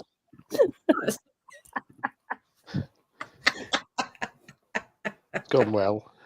Oh, so funny. Yes. So what we'll do, you can have a point for the ones that you did get. A point for the ones that you did get. There we go. Perfect. Well done. Lots of names in there. Thank you to everyone in the chat. Number 8, moving into November. How many games did Arsenal play at the Emirates this season? More than they ever had before. Anyone want to guess? I'm just 8. trying to give it. 8. Yes. 8. Well done. That was a complete guess. 8 games at the Emirates. Yes. Oh, one off Matthew. One off Matthew with 7. It's 9. Yeah, everyone was close. But yeah, it was 8. Very, very good. Okay, number 9. Portsmouth was step forward for them. So did they A, win their first points, B, scored their first goal, or C, both? What do we think? I went for both. You went for both, Paul? I went for both as well. You would be correct. They had technically registered a goal, but it was a Shani Boy Holoka own goal before that. So technically they hadn't. But this was the first time they'd actually scored themselves and they got a point. And it was Lily Dent versus Sheffield, which ended 1-1, if anyone got that as well. So that was the technical bit, Nessie. So yes, technically they'd already scored, but it wasn't them. It was a Shani Boy Holoka own goal against London City. Very good. Okay, in the final match day before the Christmas break, Chelsea dropped points for the first time this season. Against who? God. Leicester City. Leicester City, yes. So Leicester were the first to take points. Chloe's like, thank God, I can still show my face at Kings Meadow. And the other two, who else took points off Chelsea? Everton. The chat's right. Brighton and West Ham. Brighton and Chloe looking at me like she expects me to remember stuff that happened more than a week ago. Honestly. I'm just laughing at Tony. Leicester Lona, West Ham Lona, and Brighton Lona. Very good. I like it. I got 1 of 3. I'll take that. 8 points. Good. A point for each of them. Yeah. Yeah, a point for each. Leicester, Brighton, West Ham. Point for each. Okay, number 11. West Ham was a bogey team, so that's right. And they took points off a lot of top half teams this season as well. So never count out West Ham. Okay, number 11. This season we call for an expansion as Chelsea was sick of the sight of Man City. So first off, how many times in a row did they face each other? 4. 5. Oh, cuatro. Was it? 1, 2, 3, 4, 5, 5, 6. I mean, technically, my little finger was down, so I was. Yeah, so 4. And what were the competitions in order, if possible? All blurred into one. League Cup, Champions League, Champions League. Yep, that'll do. Yep, Sub Cup, Champions League, WSL, Champions League. As I remember that. Like, oh no, another one. Hey, Tony's showing us all up. Champions League away, WSL away, Champions League home. 7-4. You've even got. He's even got the aggregate score. Well done. Well done, indeed. And Emma just goes, "Oh, she got it wrong." I was like, "What? What happened?" I thought Champions League was together. No, they had a break. Yeah, they just played them back to back on one Wednesday night. Finished about 3 a.m. Just kept doing. That's why Chelsea came back in the second leg because they'd slept the night before. It's like, why not? Let's just stay in Manchester. Oh wait. Yeah, let's just keep going. Let's keep going. Number 12 then. So we love talking about the FA Cup on the pod. Who were the 2 third-tier sides still left in the competition in the 5th round? Who we love talking about? Rugby Borough. Rugby Borough, yes, good. Paul's favourite. And Wolves. Yep. Yeah. Rugby Borough and Wolves, 1 each. I love it. Rugby Borough. And I would have gotten away with it too if it wasn't for that Rugby Borough.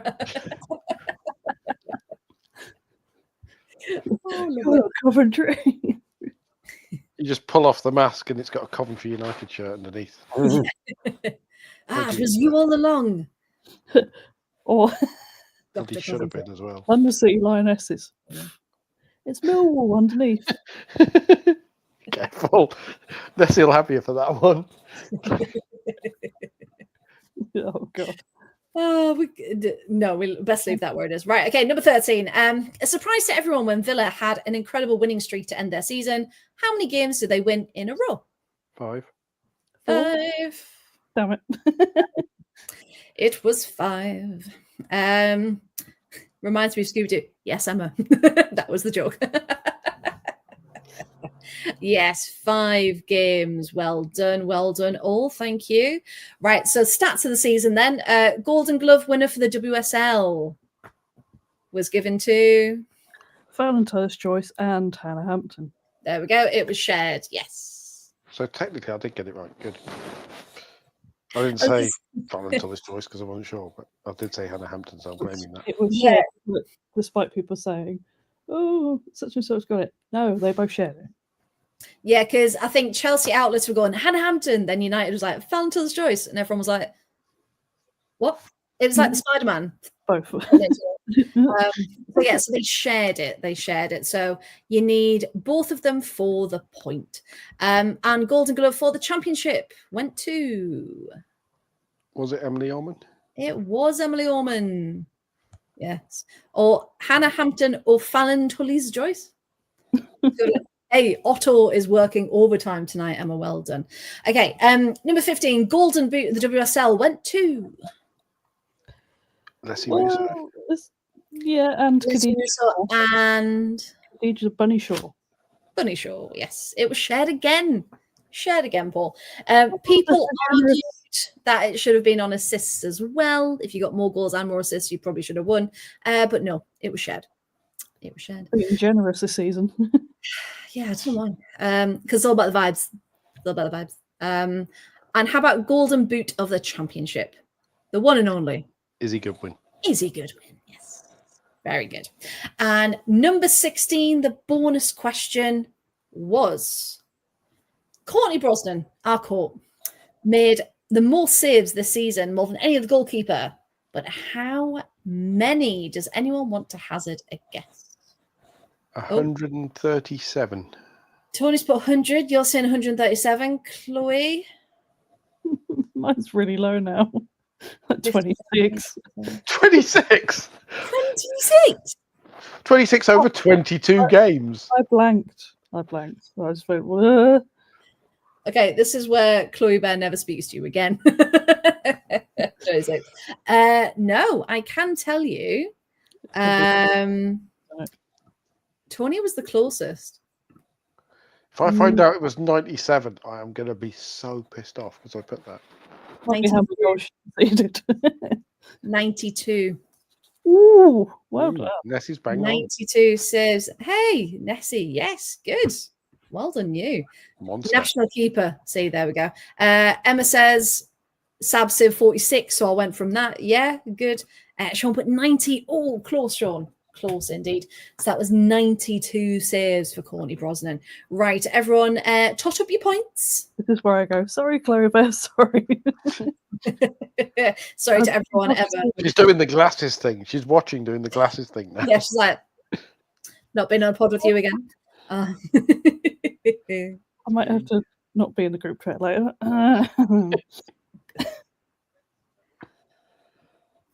E4.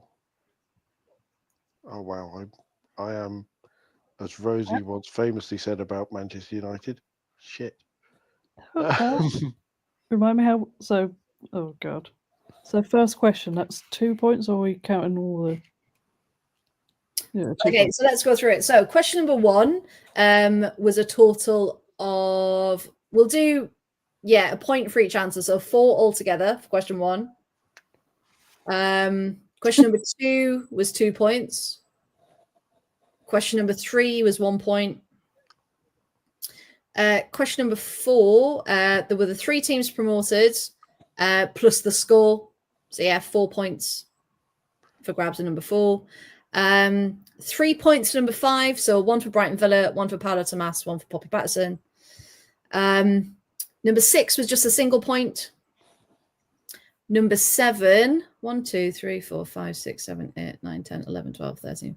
14 points available for number 7. Sorry, Paul. Just the 14? 1. Yeah. Yeah, I'm going full. This is England. 14? Oh, actually, I take it back because... No, I take that back. 13. Oh god. 11. No, don't worry. I saw that and went 10 points. 10 points. 10 points. Because, of course, the other 4 were already managers. They weren't appointed for the season. So that's going against my question. So 10 points. So all the new faces this season. 10 points for number 7. 1 point for number 8. Because it was 8. 2 points for number 9. If you said what it was and then what the actual details were. Number 10 was 1, 2, 3 points up for grabs for who took points of Chelsea. Number 11, 1 point for saying 4 times, and then 1, 2, 3, 4. 4 for each one you got in the right order. So it was Subway Cup, Champions League, WSL, Champions League. So a possible 5 points for that one if you got it right. Find that funny as a Subway Cup. Yeah, look up. Number 12, 2 points up for grabs. 13 has 1 point.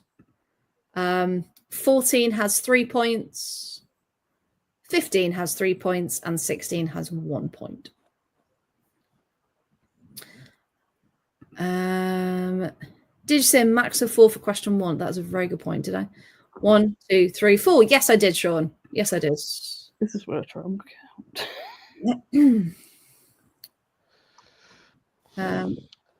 Matthew, the answer should have been too many. Do I get extra points for doing maths? Only if you get it right. Only if you get it right, Nessie. Emma got 32. Well done. Tony got 40. Fantastic. Well done, everyone. 35. 35. Good. Yeah, good. Well done. Graham, it's not about the points. Bye. That was the last we ever saw of Paul on the Absolute Women's Football Podcast. This might be the last to see of me with whatever Chloe Bear's going to say later. Matthew got 34. Well done, everyone. So it looks like our Tony has got the highest. So you know what we do? Eh? What did you say, Paul? Do you want to know how many I got? Yes. Go on. 27. That's still good. Not bad. I got beaten by everybody. Like literally everybody. Not everyone. It's okay. Sean got 19. But you know what? Everyone took part in it. And I know that sounds like such a cliche thing, but like we just said, look, it's the end of the season. It's our last live show of the season. Let's do a quiz. I only sprung this on people today. Like it wasn't something to revise for. It was just a bit of fun. So well done, everyone. Give yourselves a round of applause, pats on the back, and all sorts. Your homework over summer break is to just watch the whole season. Just watch the whole season, and there will be tests in late August. Matthew's claiming bragging rights now, Paul. Nice. Sorry to say. I mean, it's a good job we're on our summer break, really, isn't it? I'm sure he'll remind, because we're returning for the Euros, so we're basically having June off and then returning for the Euros, and I'm sure he will remind me. I'll turn up at like 1:55 outside the studio. He'll just be stood there with a massive grin on like the last weekend of June. Like, do you remember? Like, have you rewatched the season? But they're like, so who was the Golden Glove winner again? Like, so what happened? How many managers were there during the season? Sorry, I didn't hear that. Say that again. So how many? Oh, I've just seen. I think Laia Codina has left The Spain squad. Yeah. That was what Chloe actually put in the group chat. Yeah. The notification came up, and we all went, "Hold on a second." I just love. I was going to say my Spanish is all right, but I just like to translate it just for the sake of it. I just love the wording. Laia Codina, who was dragging discomfort on her arrival. That's great. That's fantastic. It's just like when all the Barcelona things tell everyone when everyone's got a bad stomach. And it's like, you just don't need to say it. You just need to say they're ill. You don't need to say they've got the runs. But there we go. That brings back memories. When Emma Hayes said Frank Kirby had stomach troubles, and Fran on Twitter was like, I don't. And then Emma replied, just like, sorry. Sorry, I didn't think. However, Tony has said this a couple of times, so we won't leave that saying it. Real Madrid sacked Alberto Toril. Now, I hadn't actually seen that. I'd seen your comments, but hadn't seen anything about it. Paul, did you see anything about that one? No, but that's only because I kind of keep an eye on the Spanish league, but not closely. So no, me neither. Can we clear this up on the last day of the season, because it's been driving me mad? Does ULF stand for anything, or is it just a bloody stupid word that women's football Twitter uses to describe themselves? You're not with what? So OOMF. One of my friends. Oomph. Okay. One of my friends. Ta-da. Right. Oh, right. Oh, that's what it is. Oh. I just thought you were I thought you were starting a story again. I thought you were just. And I was waiting for that. I was like, one. I thought you were just going to go. One of my friends, insert international football player who you met in Tesco's or something like. Well, I think it's more one of my followers, but friends, whatever, you know. Okay. No, I'm not about that. But it's one of those words that will then slowly make its way into real life, and people will start talking like that. And I'm not here for it. To me, it's a German industrial band. So you know. I think probably years ago we used to be like, "Oh, mutuals" or whatever like that online. That makes more sense. Ooh. Even that's a bit icky, isn't it? That's no. I don't like it. You're only a year older than me. I know. And I'm quite happy to be an old lady. about this. I'm not. But according to Tony, this is a very good thing. They've been wanting the sacking for about 2 seasons now. Good. Would, So- as the kids say that he was washed. It's been rinsed. Hang on. Last time I went home, my mum had a former Irish international footballer over a cup of tea. Nessie, that's the story we need. Where's that? We need that one. We need to do tea on the tea. Yeah, so Tea on the tea. I love how 10 past 11. Right. Reader confessions. Here we go. It's like that. It's like the bit. It's like the bit that was allegedly at the back of certain magazines, or so I've been told, where they had reader confessions. Oh, no. Everyone's just gone. There's accounts for that. Yeah, no, there we go. I do have to say though about Laia Codina, if anyone doesn't follow Montse Tome's Diary, the parody account on Twitter, please get yourself on it, because she has just reacted to Laia Codina leaving, and it's incredible. It is a parody account. Please don't take it seriously. Emma Quinn played for Ireland and represented them in the Eurovision Song Contest, apparently. Whoa. I don't know whether they actually did, but Emma Quinn I just googled it, and it was represented Ireland in the Eurovision Song Contest in 1996. I mean, what a double act! Women's football. She won it. She only bloody won it as well. This is where I go. I know players. This is where you're like, the year I went to Eurovision as the contestant. Oh dear. Yeah, I know. Chloe, you and your stories, eh? You and your stories. I know Siobhan Chamberlain's in-laws. There we go. Chamberlain's what? In-laws. Oh, in-laws. In-laws. Yeah. No, that did not sound like that. Right. Okay. Glad you clarified that. Gina G. Yes. The only listening for Emma Quinn, I went to school with someone called Emma, and for years I pronounced it I'm here until she said, yes, I am, but it's pronounced Emma. It's like trying to pronounce Neve. Queever. Queever is fun. Oh. Yeah. If you don't speak Irish Gaelic. Well, yeah, a girl I went to school with was called Siobhan, and I just assumed everyone knew what Siobhan looked like. And then we had a supply teacher, and she went, Siobhan, are you here? Oh, that's like, no, not even slightly. Is it Siobhan? Even. Spelled AOIBHINN. It's a fun one. Yeah, anything with a B. Oh, it's like, oh yeah, watching the X Factor and Owen Quigg comes on, or Jorgen Quigg. Yeah, that was and people not being able to... bless Sean, like, sorry for the random message about the Euros final on my birthday. Well, we'll all celebrate your birthday with a watch along when England get there and lose to Spain. I was going to say, because about to wrap it up, and we'll tell everyone what's coming over the summer. So as we keep mentioning, this is the final live show of the season, but don't worry, we won't be gone for long. And what we're going to do over the next couple of weeks, we're going to be releasing some pre-recorded videos. So we're going to do season roundups for the WSL, the Championship. We're going to be doing a Euros preview as well, so keep an eye out for those. And of course, we will be back for the first game for a live watch along. England's first game of the Euros. It's on Saturday, the 5th of July, and I think kickoff's like 8 o'clock or something like that. So do come along and join us. We know some people have managed to get tickets over in Switzerland. So if you have, I'm very, very jealous of you. But it will be a fantastic time. But if you're not at Switzerland, you're not out anywhere else at the pub or anything like that, please do come and join us.